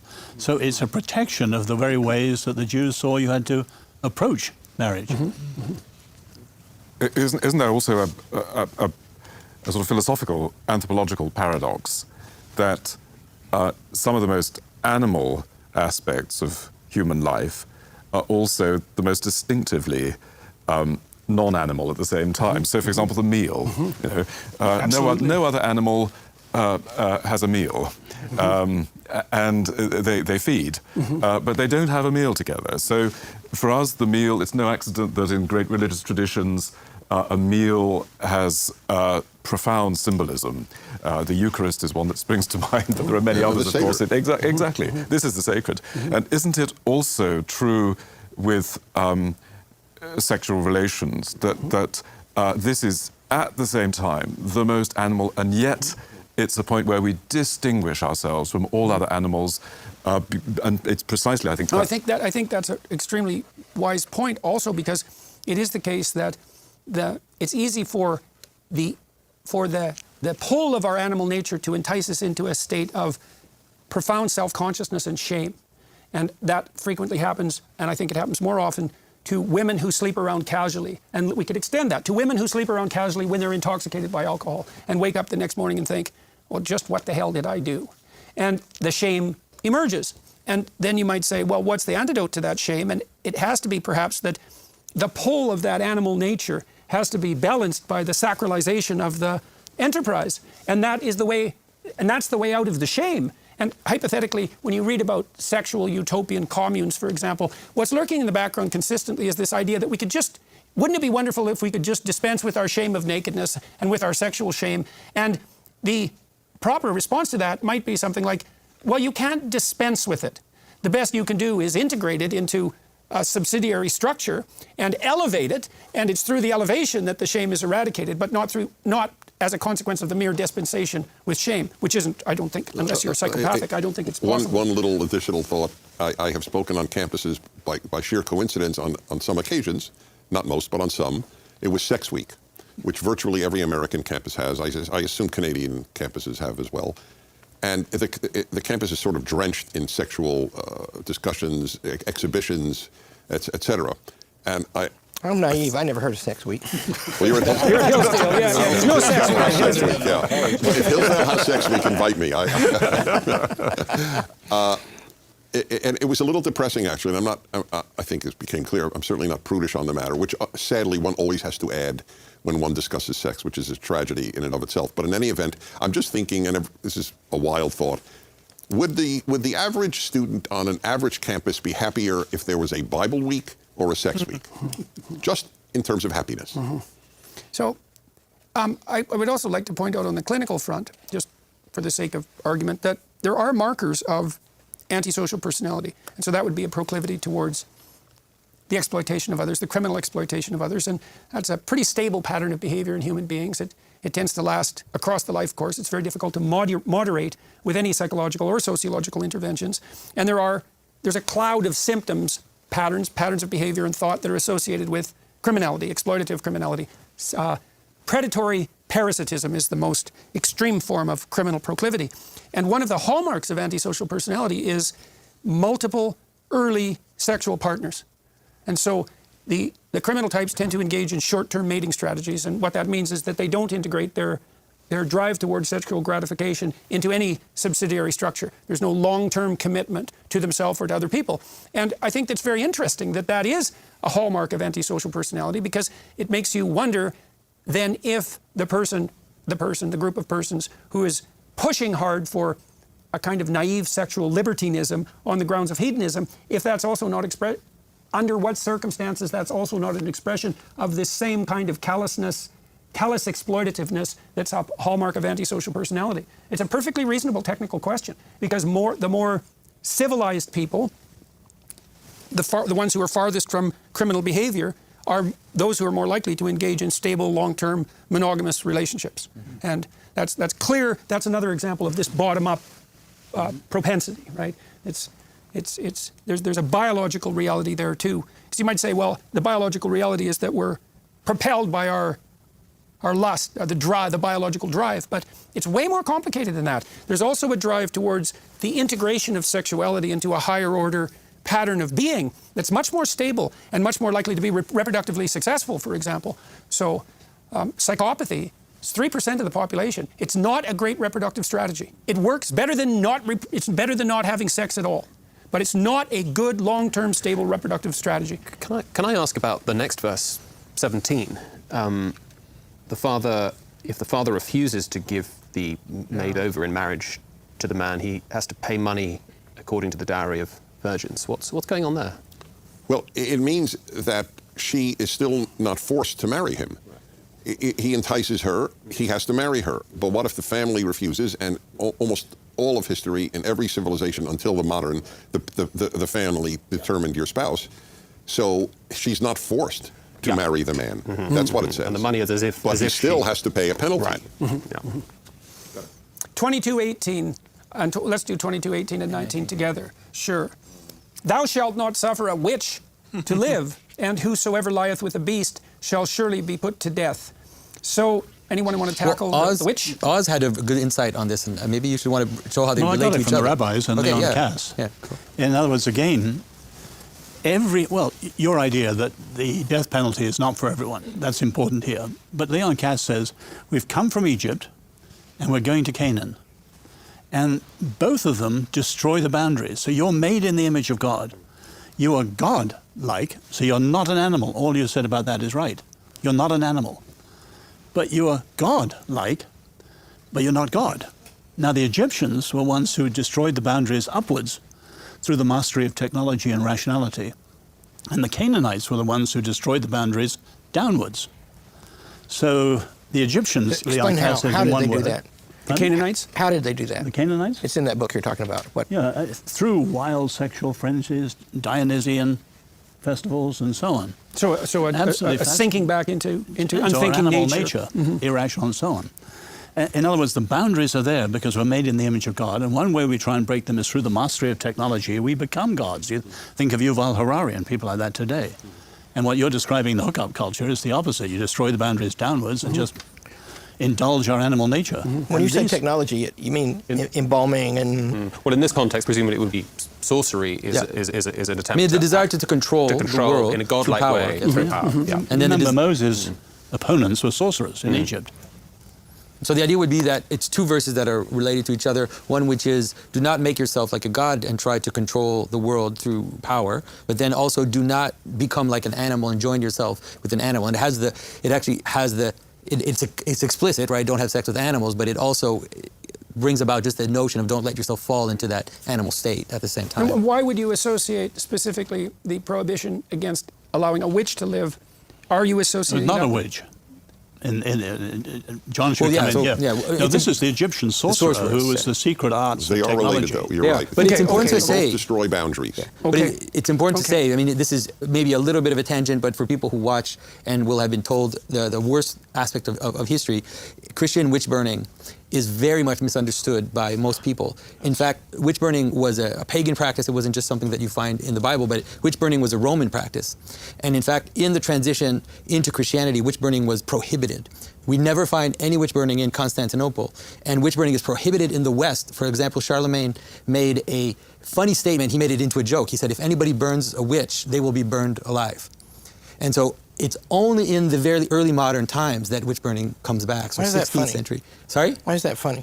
It's funny because it's like saying if you burn a witch, then the consequence will fall back on you. It was trying to make an irony out of the situation because they actually said that witchcraft was nonsense, and the early Christians thought witchcraft was just hocus pocus. It was total nonsense, and it's only in the 16th century into the 17th century that witch burning comes back, and mostly through secular courts. The Catholic Church actually did not engage with the hammer of witches and all of the kind of crazy stuff that was going on in the European world. And so the Enlightenment folks, they projected witch burning back into the Middle Ages when it was in fact something of their own time. So I understand Oz's point about technology, and I'll just mention that C.S. Lewis says that in the early Renaissance, late medieval, there was a contest between magicians and science.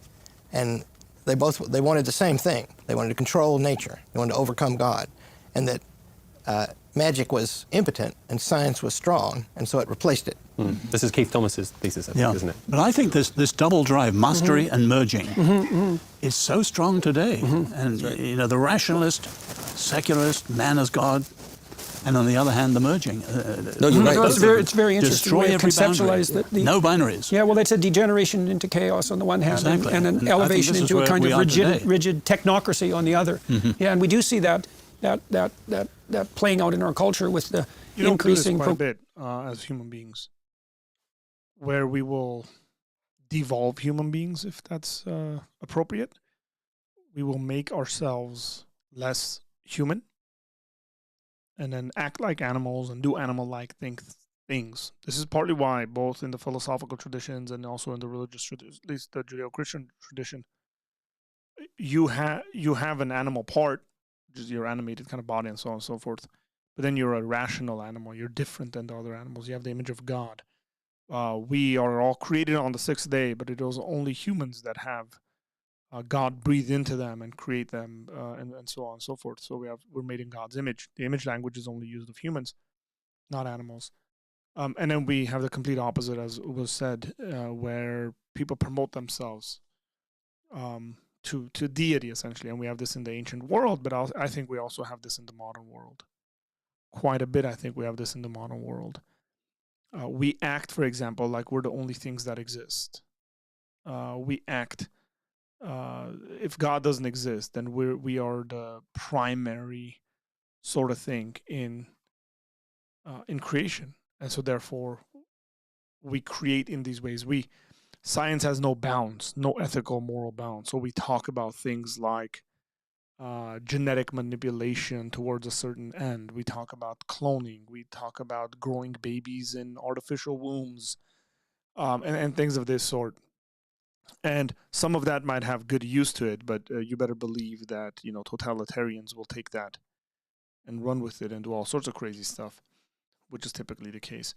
But also consider like the nature-loving sort of folks, the devolving that happens there, where nature is more important than us. These are people who would wish for human beings to stop existing on the face of the planet so that the planet survives. Like they want massive genocide on humanity for the survival of human beings. Towards what end? If there's no human to enjoy nature, towards what end is a question I have to ask. But so it is a common struggle that human beings have. We either promote ourselves too much, deity, or not enough, where we're just animals. And the Bible tells you to balance all that out. You are a rational animal made in the image of God.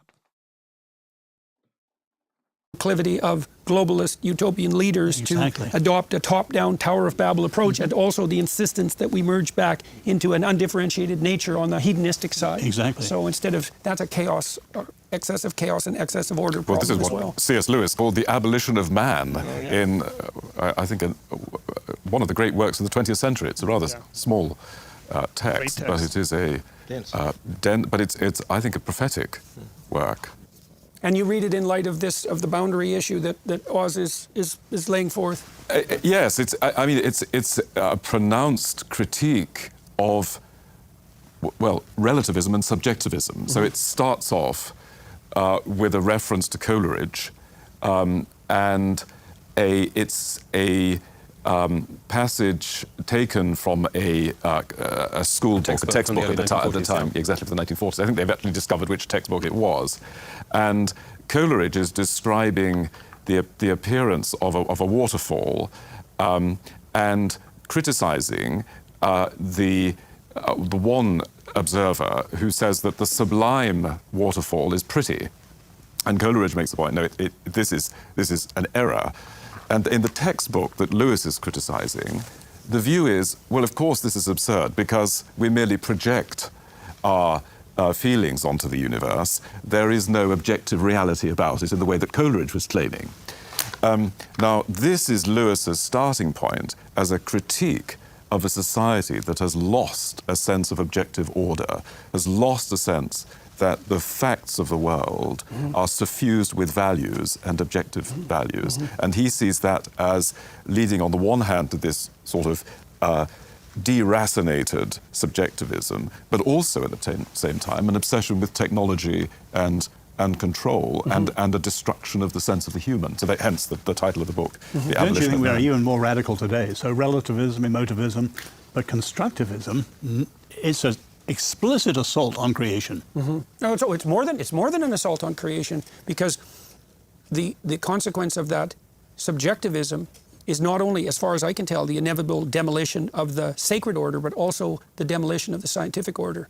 Oh, of all order, right, absolutely. but it's so interesting because it's a branch of, you can think about it as an errant branch of atheistic materialism, or maybe its logical conclusion, and it clearly poses a threat to religious traditionalism. But I think that it's becoming increasingly clear that it imposes an equal threat to the integrity of the scientific endeavor as such. That's right? And that's so explicit. interesting that both of those are happening at the same time. That's explicit in the novel that C.S. Lewis names as a partner to Abolition of Man, because what are these scientists at this evil institution, what do they turn to? They turn to magic and demons, because science too can't give them everything they want. 22:20. He that sacrificeth unto any god, save unto the Lord only, he shall be utterly destroyed. That brings us into a discussion of sacrifice and I think that's a reiteration of obviously one of the 10 Commandments. You shall have no other gods before me. And it's just telling you the punishment now for having other gods before him. This line is interesting to me because there's a pragmatism about it that's outside of the legalism. So you might say, well, if you sacrifice to another god, you should justly be punished. But there's an implication here, I think, that if you sacrifice to the wrong god, you will be punished. And the reason for that, in part, is that you sacrifice by working, by sacrificing the future, by sacrificing the present to the future. That's really the definition of work. Or by sacrificing what's only selfish to the broader community. That's a sacrificial gesture. And it has to be sacrifice in relationship to a goal. And then you might say, well, if you make extremely diligent sacrifices to the wrong goal, in some sense, you're worse off than not making the sacrifices at all. And so maybe that's reflected in the social norms. You should be punished for sacrificing to the wrong god. Can I offer a powerful example of what you're saying? A few years ago, the daughter of an European Union official, a German major figure in the European Parliament, I believe it might have been the German Parliament, I think it was the EU, was gang raped. And it was by foreigners. But she was so committed to diversity and the non-judgment of any foreigner that she said it was Germans wwho gang raped her. Her own rape. That. She sacrificed the truth of her own rape to that false god. 22:21. This is an example of the broadening of the law in a fundamental manner, and so part of the moral revolution that's part and parcel of this revelatory structure. Thou shalt neither vex a stranger nor oppress him. So there's the idea of the universality of the law. For you were strangers in the land of Egypt. Then that's extended down to the poor and those who are powerless.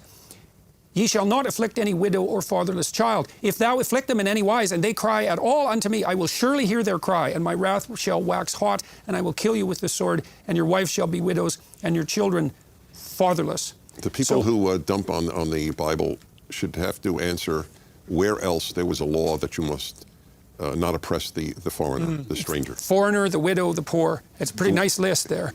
And that this especially the stranger. Yes, especially, absolutely. Because, in the anthropological literature, that general proclivity for tribal communities is to call themselves humans. And everyone who isn't in their tribe isn't human. And so they don't fall under the same law at all. They're not even of the same kind. Well, kind means kin. Kind is K-I-N, with a D on the end of it.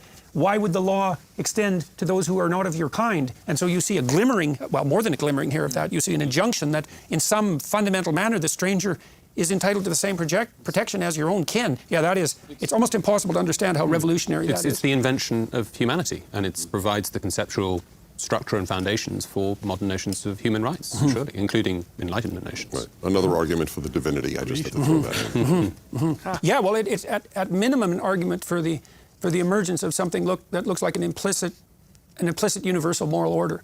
And distinguishing that from the divine is no easy thing, even conceptually. So, and I mean, it's really hard on atheists, I would say, a line like this, because it's like, well, is this something you believe? Do you buy this? Why exactly would you extend the protection of the law beyond your kin? And where does that impetus come from? That's a very tough problem to sort out. And it's also a great set of lines to push back against the narrative that this ancient book is somehow fundamentally the expression of an oppressive patriarchal spirit. It's like, well, it doesn't look like it, not here. These are pretty harsh words. If you inflict them in any wise and they cry at all unto me, I will surely hear their cry. So the patriarchal God of the Old Testament is putting himself firmly on the side of those victimized by the unfair and there's administration of power. Interesting eye for eye in the structure of this, where it's like, if you oppress the stranger, the widows, and the fatherless children, then your wife will become a widow, and then your children will be fatherless. What do we, Dennis? What do we make of the command that, for which the Israelites are punished, to kill all the people in the Promised Land? You mean that they will die before they get into the Promised Land? They will die in the wilderness? Well, no, like King the ones that Saul were... is punished because He didn't slaughter the enemy. kill them all. Yeah. Oh yeah. Well, Dennis gets the hard questions in the last couple of days. You guys are tough. I have a different view of post-Torah Old Testament. I believe that much of it is divinely inspired, but I don't believe that it emanates directly from God as I do the Torah, which is a traditional Jewish view. It's not my idiosyncratic one. So problems that you will bring from... By the way, that seems to me that it is a combination. Rabbinic Judaism comes about... Oh, man. Okay, so Rabbinic Judaism, which is the influence on modern Judaism, comes after the exiles. So it's like a Middle Ages sort of thing. But this view that the first 5 are inspired and then the rest are like semi-inspired seems to be a combination of what the Pharisees believed and then what the Sadducees believed. The Sadducees believed only the first 5 books are inspired. So they kept that, but they didn't want to give up the Pharisaic belief on all of it being inspired. And so what they did, and they said, well, most of that is inspired. That's what it seems like it to me, just listening to what he's explaining. Very interesting. From the book of Joshua or Judges, for example, and there are, I don't always have an answer to, and it doesn't trouble me, because the net result, I'll tell you why it doesn't trouble me. Any specific difficult act, like wipe out the Midianites or Canaanites, or in the case of King Saul, they're all specific to the moment.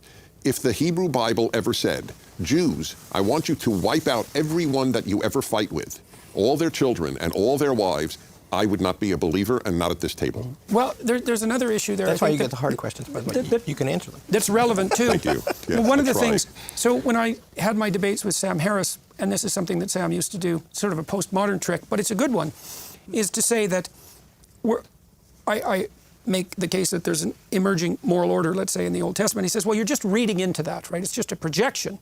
And I thought, well, it's not a projection. How do you tell the difference between something that you're just imagining and something that's really there? In a text, classic postmodern question, is there any meaning in the text at all? Well, there's a technical answer to that psychologists have developed, and the answer is something exists if you can measure it using multiple different measurement techniques that are historically separated in their development, so they're qualitatively different, and they all report the same pattern. And so your senses do that. You have 5 senses, and you think something's real if all 5 senses report the same thing. And often that's not even enough because you ask someone else. But what you're trying to do is get multiple independent streams of revelation that point to the same thing. Well, you can do the same thing in a text, and your brother does this brilliantly in his book, The Language of Creation, because one of his techniques is to say, well, here's a pattern that I pulled out of this text, and here's how this pattern replicates itself across 20 different texts that were written at a different time. And so the idea there would be that maybe the depth of... That sounds like Mortimer Adler's idea of how to read... Well, he wrote a book called How to Read a Book, and in which the best way, the ultimate way, the greatest way you can read a book is by finding the same theme through different books and different genres. The proclamation in the Old Testament corpus is proportionate to the proclivity for that pattern to be repeated across multiple texts. Because your point is, well, it just shows up once. It's particularized to a time and place. There is no implication that it's a universal law, either in that text or across a multiplicity of texts. You made the opposite argument with regard to the crime of murder earlier. So, and I think that's a good technical answer. It's like, well, how often is that pattern? Honest technical answer. Yeah, definitely. And I think there's a technical answer to it, is that if it's detectable through multiple means of measurement, then the probability that it's a mere projection is decreased radically. Yeah. And Matthew does a great job of that in the text. Yeah. Now, these are completely rational principles of interpretation. Right. Yes, Perfectly exactly. plausible. Right. Okay. So, That's why I call my commentary the Rational Bible. so 22, 25 ends chapter 22 for our purposes.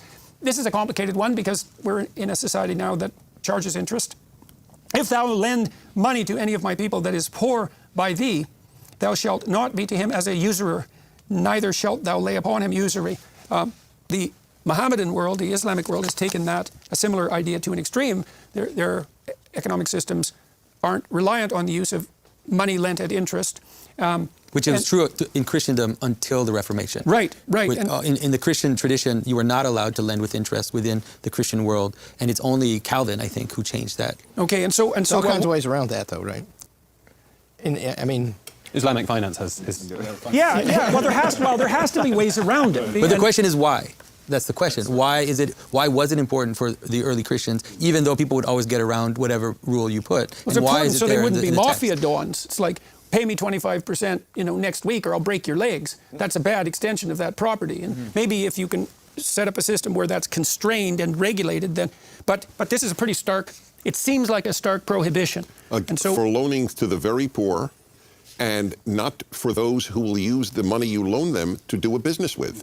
The assumption is if they make money from your money, then that's a different type of interest. So is loan. that why it is to any of my people that is poor by thee? Yes, that's right. It's not a ban on loans. Right, so it's a ban only on... with regard to the very poor. Help them out. Yeah. So basically, it's really an injunction for charity. I see. So that's it's really don't charge people below the poverty line 30% on their credit cards. Sounds right. So I've been thinking about this quite a bit, honestly, and I don't totally understand it. But what I do understand is that the fact that we set that aside in the contemporary world, and the fact that we have set up an entire financial system based on credit, it seems to accelerate reality. It seems to is that you're borrowing from the future. That's what you're doing. You're saying, I don't have this now. I'm going to get it from outside of me, and I'm going to pull it to myself. And then what it does is it creates a strange wheel that seems to accelerate. And I think that the acceleration of the modern world seems to have something to do with credit. Well, it has something to do with the efficiency of financial markets, and certainly the provision of credit. Well, it is greasing the wheel. I don't think anybody would dispute that. Your point is that there's a danger in that we're not contending with, that it's an artificial acceleration of the rate of transformation. We risk doing that to such an effective degree that we might not be able to cope with the consequences. Because the way that states do it is particularly visible, right? It's like what you're doing is you're just putting your problem on the future. You're basically taking your problem, throwing it out, and saying, we'll deal with this later. And so there's something about credit which has that structure. To be clear, which I think about it in somebody who's irresponsible with credit. That's what ends up happening, right? It's like they borrow. It's like, yeah, I've got a car, I've got this, I've got that, and then all of a sudden it hits them. The way in which states do it seems to be playing over a longer period of time, but we can see the wall coming, and we don't quite know what it's going to look like when financing of the debt is equal to the GDP of a country or something crazy like that, which is completely possible that it will happen at some point. To be clear, there's not a prohibition against loaning and borrowing here. You're allowed to loan money, just not without interest. Yeah. And I take it what you're saying, Jonathan, is that for whatever benefits might be described on the other side in terms of efficiency and so on, I'm not persuaded there shouldn't be interest. What it does is it accelerates, it makes easier, it incentivizes borrowing, right? Because you might make money. We've got to be clear here that this is going to disincentivize borrowing. What I mean by it accelerates is that it accelerates, right? It's like I borrow $5 and now I have to pay back $7.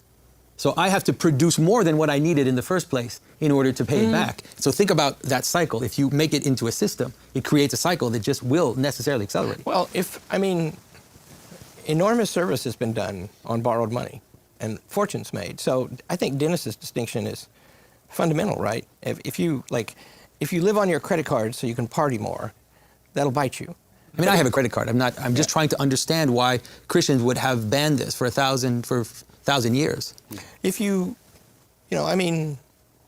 People borrow money to start businesses all the time, and they build a life for themselves that way. And bankers are pretty good at figuring out if they can pay the money back, and they bear the cost if they can't.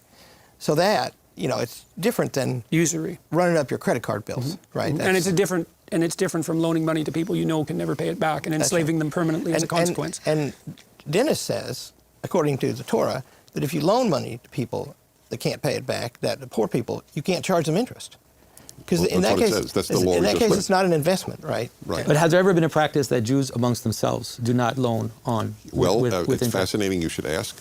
Well through the 20th century, one of the first things every Jewish community set up was called a Jewish free loan society, where the poorest Jews got loans without interest. Mm-hmm. And that was what it was called, a free loan society. And it was understood that you don't take advantage of this to make money on the money we give you, that you need it to live. So as I said, it's essentially a charitable, but it's a beautiful thing. It's better than charity because it keeps your dignity. Mm-hmm. You didn't get charity from the community, you got a loan. Mm-hmm. So you have to pay it back. Charity you don't have to pay back. So there's a beautiful thing that charity is being called a loan in this verse. Oh, that gives people the opportunity to engage in reciprocity, right? Yep. And anyone, the problem with the gift-giving charitable approach is that the drive to reciprocity is an extremely deep part of the moral foundation of human interaction. Everyone who's civil in the sophisticated sense, and anyone who isn't antisocial and psychopathic, feels a moral obligation when granted something to reciprocate in some manner, to set the scales straight. And I think part of the reason for that is we recognize that in the long run, across multiple interactions, the scales have to be balanced. It's incumbent upon to be a player who does that. And so there's remarkably sophisticated psychoeconomic experiments that demonstrate people's commitment to that deep requirement for reciprocity, even when they're extraordinarily stricken by poverty. In fact, they become more assiduous in pursuing that principle when it's difficult for them to reciprocate practically. So at least they have their morality, you might say, right, even if they don't have the money. We'll go to Exodus 23. I'll read a few at once here, I think, maybe 6 or 7, because they're excellent indications of the emergence of quite a sophisticated morality. It's certainly not one that's reliant on an immediate impulse for vengeance or on the expression of power. Quite the contrary. 23:1, thou shalt not raise a false report, nor put not thine hand with the wicked to be an unrighteous witness. We discussed that to some degree yesterday. Thou shalt not follow a multitude to do evil. Right, don't participate in a mob. There's a good one for the modern world. Neither shalt thou speak in a cause to decline after many, to wrest judgment. Neither shalt thou countenance a poor man in his cause. That's an interesting one. What does it mean? Just because the person's poor or rich doesn't mean that you alter law justice against social justice. Yeah. That is it in one verse in the Bible. Yeah, right, absolutely. Social justice is you favor the poor in judgment. Justice is you do not favor anybody in period. judgment. Period. Yeah, right. Yeah, absolutely. That's Exodus 23:3. Burn that on the back of our imaginations. Neither shalt that countenance a poor man in his cause merely because he's poor. Yeah, that's remarkably sophisticated, or patriarchally oppressive, depending on how you look at it. The former. If thou meet thine enemy's ox or his ass going astray, thou shalt surely bring it back to him again, even if he's your enemy. If thou see the ass of him that hateth thee lying under his burden, and wouldest forbear to help him, thou shalt surely help with him. Thou shalt not wrest the judgment of thy poor in his cause.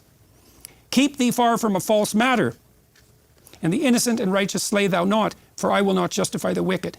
And thou shalt take no bribe, essentially. For the gift, thou shalt take no gift, for the gift blindeth the wise and perverteth the words of the righteous. And so that's 8 laws there. Anybody have a comment on any of them or all? I love the way that we're starting to see now attached to the laws and the ordinances a sort of little explanations, not with every single one of them, but they're kind of unpacked. I mean, I was actually, this struck me from the previous chapter, but the same applies to these verses too. But I'm thinking, this is verse 27 of the previous chapter. You've got to, you can't take the covering from anybody because you can't take clothes from anybody because what would he sleep in? And you can't do this because I am gracious. So it's unpacking the law. These are not just kind of brute edicts. Correct. They are understandable, and the law is a teacher. It has a pedagogical function for a society. It can shape its moral culture. Right, and you're referring to the fact that these are legitimate unfoldings and differentiations of an underlying source, a set of principles, of fundamental principles, and they're coherent in that manner. They're coherent and they're transparent. They're legible. They're open to reason. Right. They're not mysterious. They have a logos. Yeah. There's a clarity and a rationale. So you're saying, James, that these are not brute dictates, but actually grounded in the goodness of God. That's so right. it's because God is gracious and generous and caring. That's the That's biblical why, view of not morality. simply because he commands it. Right, Right. and Also, these God are- wants that us means to they're not. understand. Sorry, go ahead. He's No, teaching us here. Yeah, See, that's if you absorb this and the reason for this, it'll make you better more generally. Right. And so that's a very different attitude than kind of a unthinking Rousseauian view where human beings are intrinsically good and it's only social order that corrupts them. This is an alternative view that says, no, there's a minimum set of necessary principles and punishments that have to be put in place so that people can be good and generous, like the spirit that is producing the law. And that also means that the law is not to be regarded as just the walls against fundamental drives. They're more like enabling. They're the enabling principles of the good itself. It's like the point that Jonathan made yesterday about the importance of transformation and a kind of moral transformation, the transformation of one's character, and not getting too obsessed with what this law does or what this law prohibits and so on. It's really the idea that the law is a guide, it's a teacher, and once you grasp its underlying rationale, sort of this context, I am compassionate, I am gracious, therefore you must be too. And once one learns that grace, learns that compassion, then as it were, that the need for the law, it doesn't fall away completely, but as it were, it's fulfilled in some way and transcended. It's not accidental that it's a body of laws, right? Because laws are something you embody, and that means that they are the patterns by which your spirit unfolds itself in action. And so you are being disciplined in a manner that shapes you in a particular spiritual direction. If you assume, we could assume the laws are coherent, they stem from the manifestation of an underlying spirit that unites and that draws people away from tyranny, because that's obviously the narrative implication of the book. You're no longer going to be slaves laboring under the terrible hand of a tyrant. You're going to be free and sovereign citizens.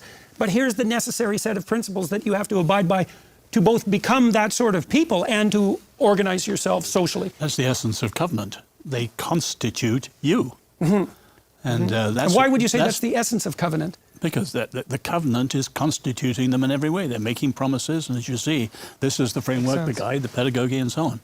They're going to constitute a new people, God's priests, and so on. And that's what we've lost today. Well, Americans just see the Constitution as a law. Right, as prohibitions and the as well. Constitution is America. Yeah, well, that's why it says Constitution too, because it constitutes you. Well, you see this. You can think about this psychologically. You know that if you have a good paternal spirit in your family, so you have a good relationship with your father, that the father places the responsibility of upholding certain principles on you, and that's enforced. But the point of that isn't so much to constrain and inhibit as it is to develop and facilitate. And the development and facilitation should be the creation of a new benevolent father out of an unruly child, let's say, so that process can be transmitted. That's good. Be a good father.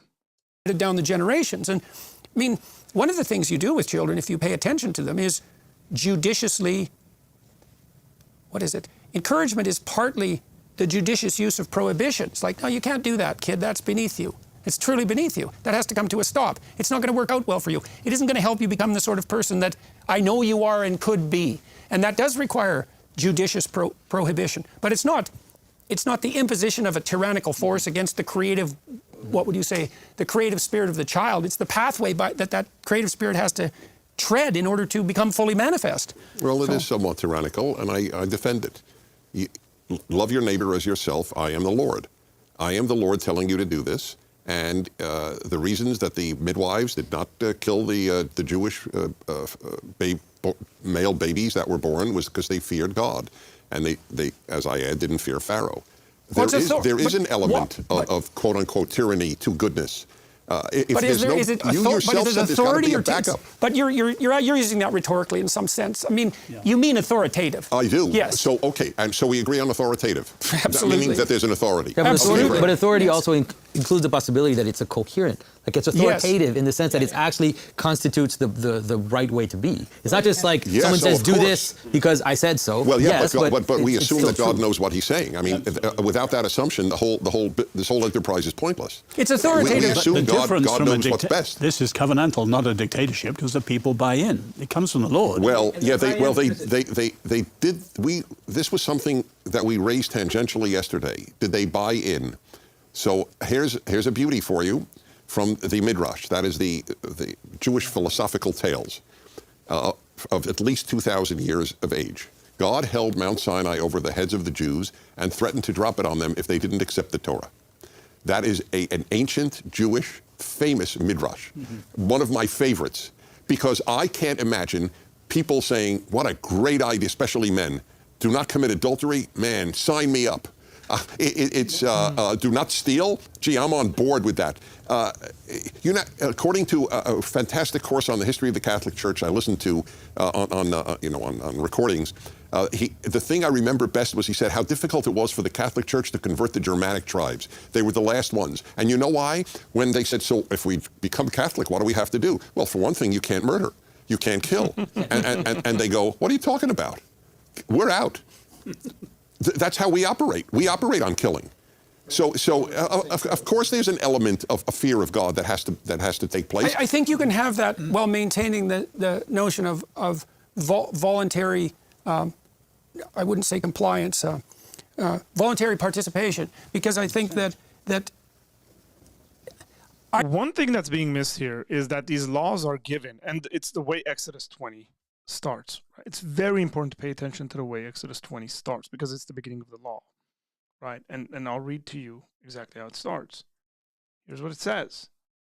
And God spoke these sayings, or these words, saying, I am the Lord your God who brought you out of the land of Egypt, out of the land of slavery, or out of the house of slavery.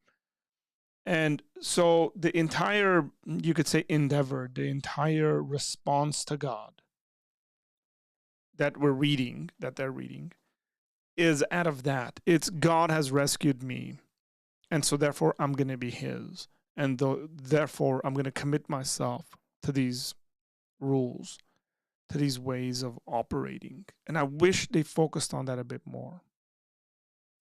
I can agree voluntarily to cooperate with someone I know to be tremendously powerful. I can still agree. The other thing is that there's actually a whole thing they do. They stand on two mountains and shout, where the entire assembly of people says yes to this covenant.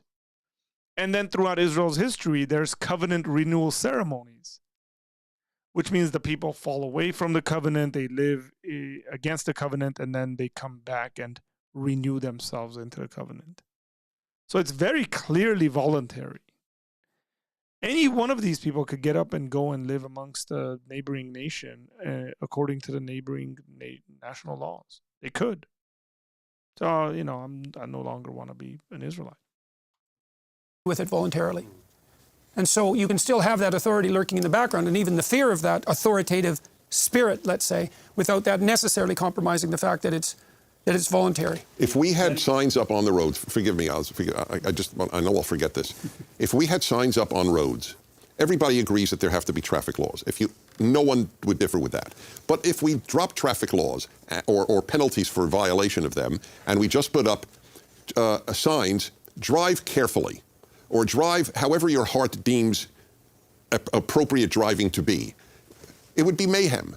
I'm a big fan of a divinely based order of laws to make a better society. Nothing else seems to work. We agree with the authoritative and where it comes from, but if you say tyrannical, you undermine. I agree with you totally. I only used it because Jordan did, and you meant to. Sure, yes. make it my fault. Yeah, no. One answer to you're right, the medieval rabbis, I've read that too, but the opposition points out that the people buy into it in Exodus before they hear the details. We will do and we will observe, right? Is that what you're referring to? All the Lord says we will do. And then they rebel the rest of the Bible. That's the reason for the explanations that James notices, right? In other words, he gives reasons. And so both things are in there, right? For the laws that are not good are harder to enforce. But all laws need to be enforced. So the appeal in verse 9, 23:9, is both to, so it's authoritative, but it's also explicating a kind of a logic. It's appealing both to reason and to, well, empathy, isn't it? It says you shan't oppress the stranger because you yourselves were strangers. Well, there can be a carrot and a stick in a voluntary, authoritative relationship. So the culpability of breaking that is not simply disobedience to the divine, but a kind of, there's an irrationality. But Americans have not signed on to do not favor the poor in judgment, just for the record. On the people signing on to good laws, I wish that were true. Well, that's the radical left, and they're totally opposed to this. Yes. That's right. More opposed to this than they are opposed to anything else. Yeah, but ask a college student. I would be next time I speak at a college, I'm going to ask for a raise of hands. How many of you do think that if there is a billionaire and a poor man in a court case, we should not favor the poor man. That's a very good, very interesting thing to do. Do a Twitter poll and find out what people think on that. Okay, so this is what I'm going to do. We're going to close with 23. There's about 9 or 10 verses here that have to do with something we already covered to some degree, which is the commandment of God to move into a foreign land and to wreak a certain degree of mayhem. So I'll close with that, and we can discuss, I think we should probably focus on the interpretation that you laid forth before, the particularity of this commandment, and we should discuss it, and then we'll close for today. So this is 23:20. The narrative shifts gears.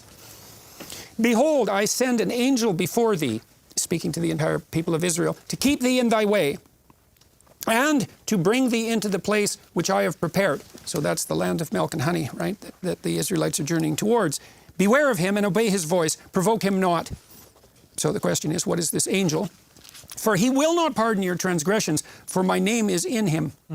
But if thou shalt indeed obey his voice, and do all that I speak, then I will be an enemy unto thine enemies, and an adversary unto thine adversaries. Conditions for success in battle. That's what's being laid out. For mine angel shall go before thee, and bring thee in unto the Amorites, the Hittites, and the Perizzites, and the Canaanites, the Hivites, and the Jebusites, and I will cut them off. Thou shalt not bow down to their gods, nor serve them, nor do after their works, but thou shalt utterly overthrow them, and quite break down their images. And ye shall serve the Lord your God, and he shall bless thy bread and thy water, and I will take sickness away from the midst of thee. There shall nothing cast their young, nor be barren in thy land. The number of thy days I will fulfill. I will send my fear before thee, and will destroy all the people to whom thou shalt come, and I will make all thine enemies turn their backs unto thee.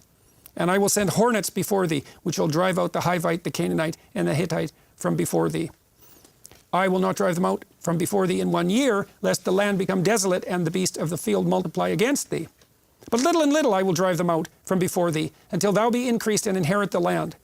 And I will set thy bounds from the Red Sea, even unto the sea of the Philistines, and from the desert unto the river. For I will deliver the inhabitants of the land into your hand, and thou shalt drive them out before thee. Thou shalt make no covenant with them, nor with their gods. They shall not dwell in thy land, lest they make sin against me. For if thou serve their gods, it will surely be a snare unto thee. So I'll start this interpretation. And it seems to me, I would think about this psychologically, the idea here is that the proper orienting principles of the state and the psyche have now been established. And there's 2 injunctions. There's an injunction here and a promise. The injunction is, you bloody well better pay attention and abide by these principles. And then the promise is, if you do so, you'll be utterly unstoppable, even in war. And so, and I think, well, we can think about that practically. We know that morale, for example, is extraordinarily important feature of what might constitute the preconditions for victory on the battlefield. And so then you might say, well, what are the preconditions for morale? And that would be something like a unity that provides for cooperation, that controls and constrains anxiety, and that produces hope. It's something like that. And then you might say the proper ethic is going to do that. So switch it from psychology to sociology. This is one of the classic texts on Judaism being countercultural. You know, Abraham, the first word is negative, leave. Your country, your culture, your kin. Balaam later says, I see a people who live alone. And you can go right through the Old Testament and see again and again they're called to be different. Not the worship of the pagans, not the ways of life of the pagans. This is a call to a countercultural community. Well, now, how do you square that with the fact that God is simultaneously pointing out that these poor Amorites, Hittites, Perizzites, etc., are now going to be in serious trouble? I think we have to understand it in regards, if you want to understand it in a way that's useful, maybe is the best way to say it, useful for us. The Church Fathers, I think, offer a very good way to see this, is you can understand it in relationship to the gods, that it's not just about the people, it's about the gods. God is basically saying, it's what we were talking about before. You know, God is the transcendent God. He is the ultimate good. And these other gods, they're forces of nature, they're tribal gods, they are fragments. They're fragments of what reality is. And God is saying, if you worship me and if you follow my commandments, then those gods will flee, and I will reinstate something which is the right image of how the world should exist. And so the way the Church Fathers would talk about it would be, that's what happens inside you, right? You have all these gods, you have all these idols within you, and if you turn your attention towards God. That's a great point, but it's sort of running away from the difficulty of the text, that these were actual people, that they were driven out and all that stuff. It's way too quick to a personal application before interpretation. Like a devotional reading is what he's essentially doing. He's not answering the question. He's not answering the serious question of people bringing up against Christians and saying, hey, look what God's telling them to do. Then you will be able to chase out the gods and the passions and the desires you have in you. And interestingly enough, he says, I'm going to do it step by step. And this, I think, Christ is referring to this when he talks about evacuating all the demons and leaving the house empty.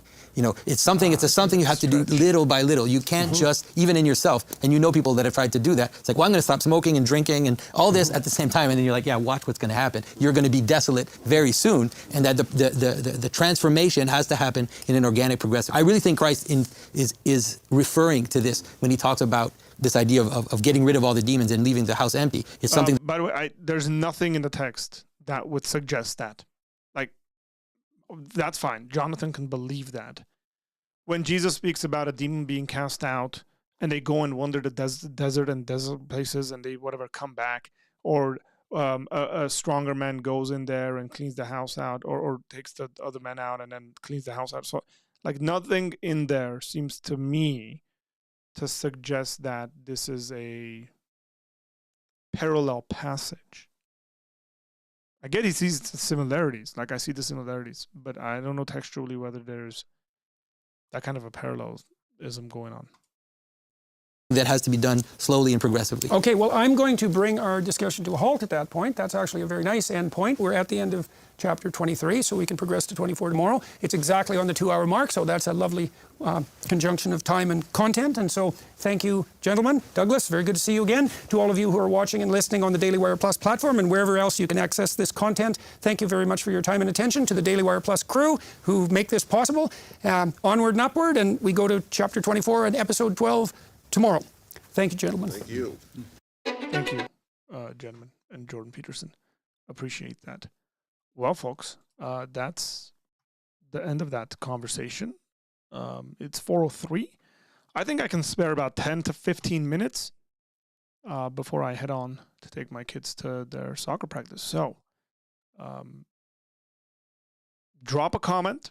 There's a lot more people here right now than there was when we began the reaction video. Go ahead and drop a comment. Let us know what's going on, who you are. If you're new, welcome. Subscribe to the channel. We stream almost every single day, and we interact with believers and unbelievers and folks of various sorts and kinds. If you've been here for a long time, welcome. We just passed 4,850 subscriber count, 4,850 people.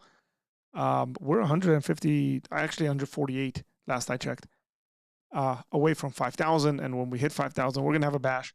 We're gonna have a stream, probably hours long, and hang out together and give away gifts and various sort of things. So, welcome, folks, especially to those who are new. We want to interact with you. Go ahead and join our Discord. By the way, it's a great community, and all the links to that are in the description box. If you guys want to become monthly supporters of this channel and the ministry, generally speaking, this isn't the only thing I do. I speak at churches. I teach at churches. If you want to have me come out and teach at your church and stuff like that, reach out to me, and then we can speak about that, amongst other things, which I will be letting you guys know as time goes on. I think we'll hit 5,000 by Christmas. That's the goal. I think we can hit 5,000 by the time the year is done, which would be a great end to the year. So excited about that. Go ahead, let us know what's going on, who you are. Again, we got a couple of minutes to spare here. I want to interact with you guys before we go on with our days, folks. We're actually at 48:53 right now, so 147. That's the countdown. We got 147 to go. That's the countdown. Here, I'll tell you exactly. Over the last year, and over the last 365 days, this channel has grown by 1,892 subscribers. So basically, in the last year, let's just say, if we hit 5,000, roughly speaking, beginning of the year, we were at 3,000. So it took us a number of years to get to 3,000, and it's taken us a year to almost double that, which is very common to the way YouTube works. It's the snowball sort of effect. So it takes you a long time to get to 1,000, long time to get to 1,000. Once you hit 1,000, that starts going faster. Once those numbers start getting out, you get up to 5,000. Like, I wouldn't be surprised that next year, 2024, we go from 5,000 to 10,000 in that period of time. That's just the way this works. So the way it's looking is that by the time we hit 5,000, we'll be 2,000 subscribers in 2023. Started 2023 at about 3,000 or ending it at 5,000, which is great, guys. Thank you guys for your support, your love, your encouragement, the consistency, sharing the videos out, all the stuff that you guys do to support this ministry, and especially this arm of this ministry. So if you guys got any questions, drop it below. I'm giving us about 13 minutes to finish this. And hit that like button. Hope you've enjoyed that. And then let me know if there's anything specifically that you guys like this channel to do and a direction it can move into.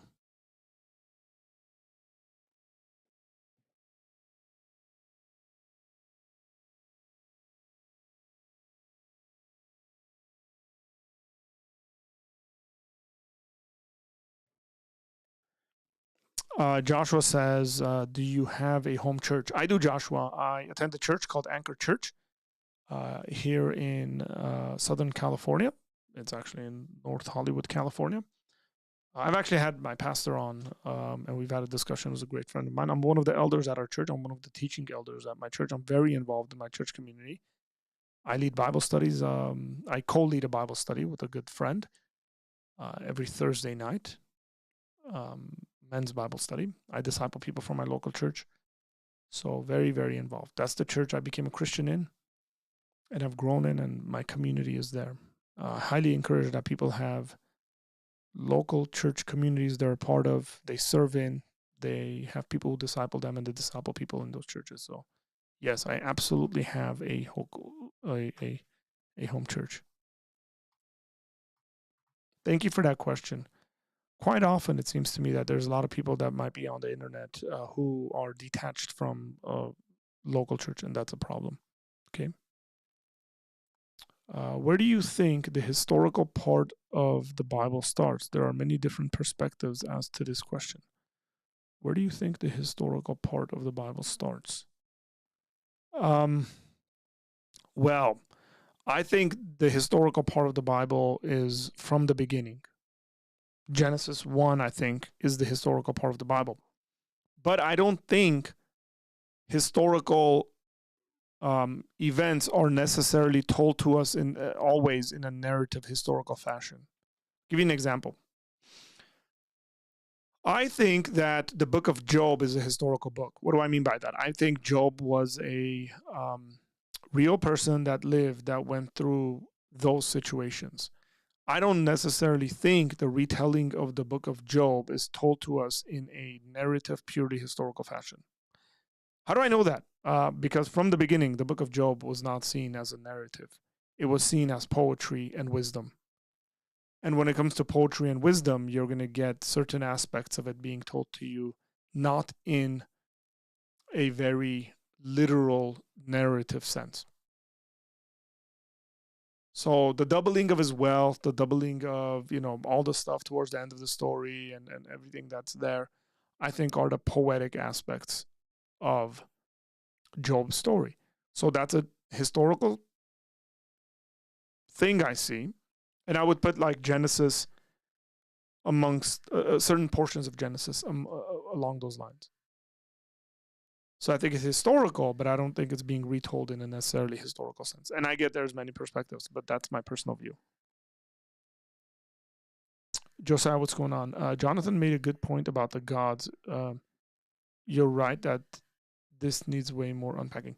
So look, I don't have the New Testament. There's passages in the New Testament that talks about idolatry of a personal sort, right? where we have idols like envy and pride, and these are all idols that we need to tear down in our own lives. My contention with Jonathan wasn't that the church fathers were right or wrong about that. I think they are right about it. My contention has to do with him going away from the historical narrative of the Israelites having to do everything that they did in the land of Canaan. Paul Copan has written a number of books trying to unpack this. He's been a guest on this passage on this channel, and we'll have him back on as well when it comes to. He's written a book called "Did God Really Command Genocide? Is God a Moral Monster? Is God a Vindictive Bully?" which is the most recent one. That's the trilogy of books he's written, answering kind of what's going on within this situation between the Israelites and the Canaanites. Also, his parallel in regards to Jesus talking about the house being cleaned up. And so I don't necessarily see a parallel there. He does.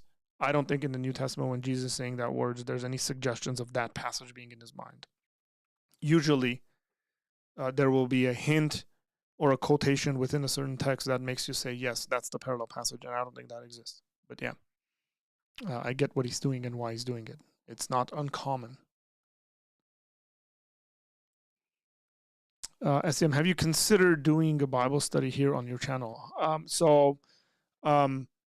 I have a Bible study that I've done that's on pause right now just because of the amount of people that were showing up to it on our Patreon channel. And if somebody becomes a patron for $5 a month on Patreon, they will have access to that. We were going through the book of Ecclesiastes. We will go back to that.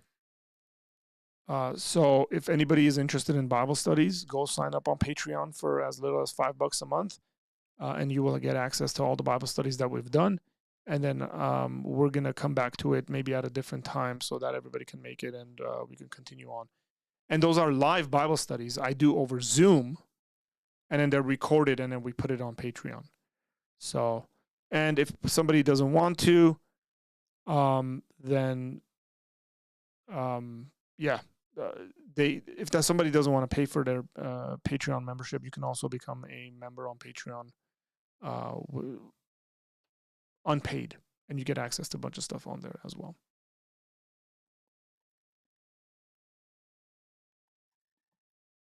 Is the book of Job one of the oldest stories or books of the Bible? It seems like people think that it's one of the oldest stories. I'm not sure whether it's the case that it's one of the oldest books.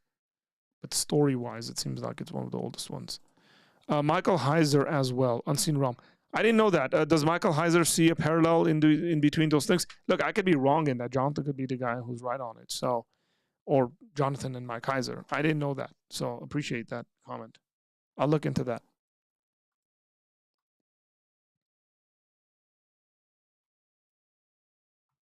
So again, Patreon, if David, who's one of my mods, if you want to drop the Patreon link, please do so, so that people can get directed into that direction. That was kind of redundant. People get directed into that direction. You know.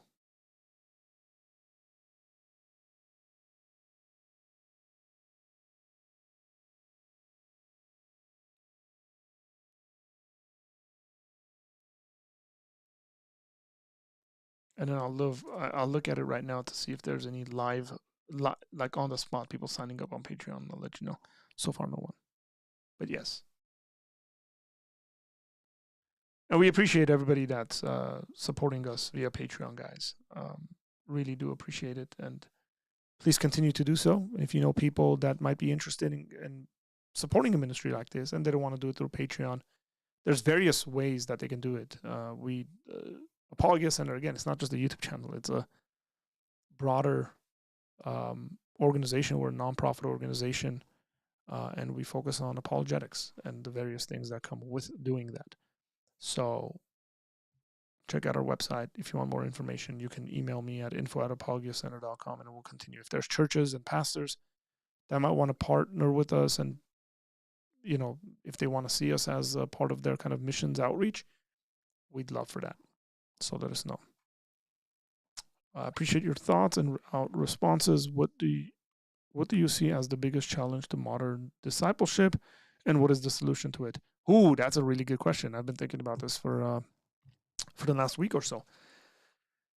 What do I think is the biggest challenge to modern discipleship?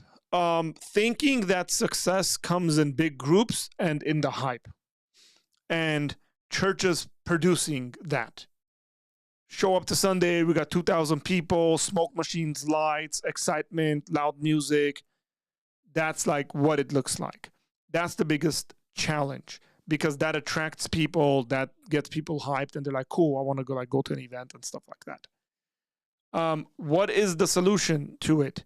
The solution to it is you and I, as believers, investing into our walk with the Lord, developing in that, finding people in our churches, and then telling them, hey man, why don't I disciple you over the next year to two?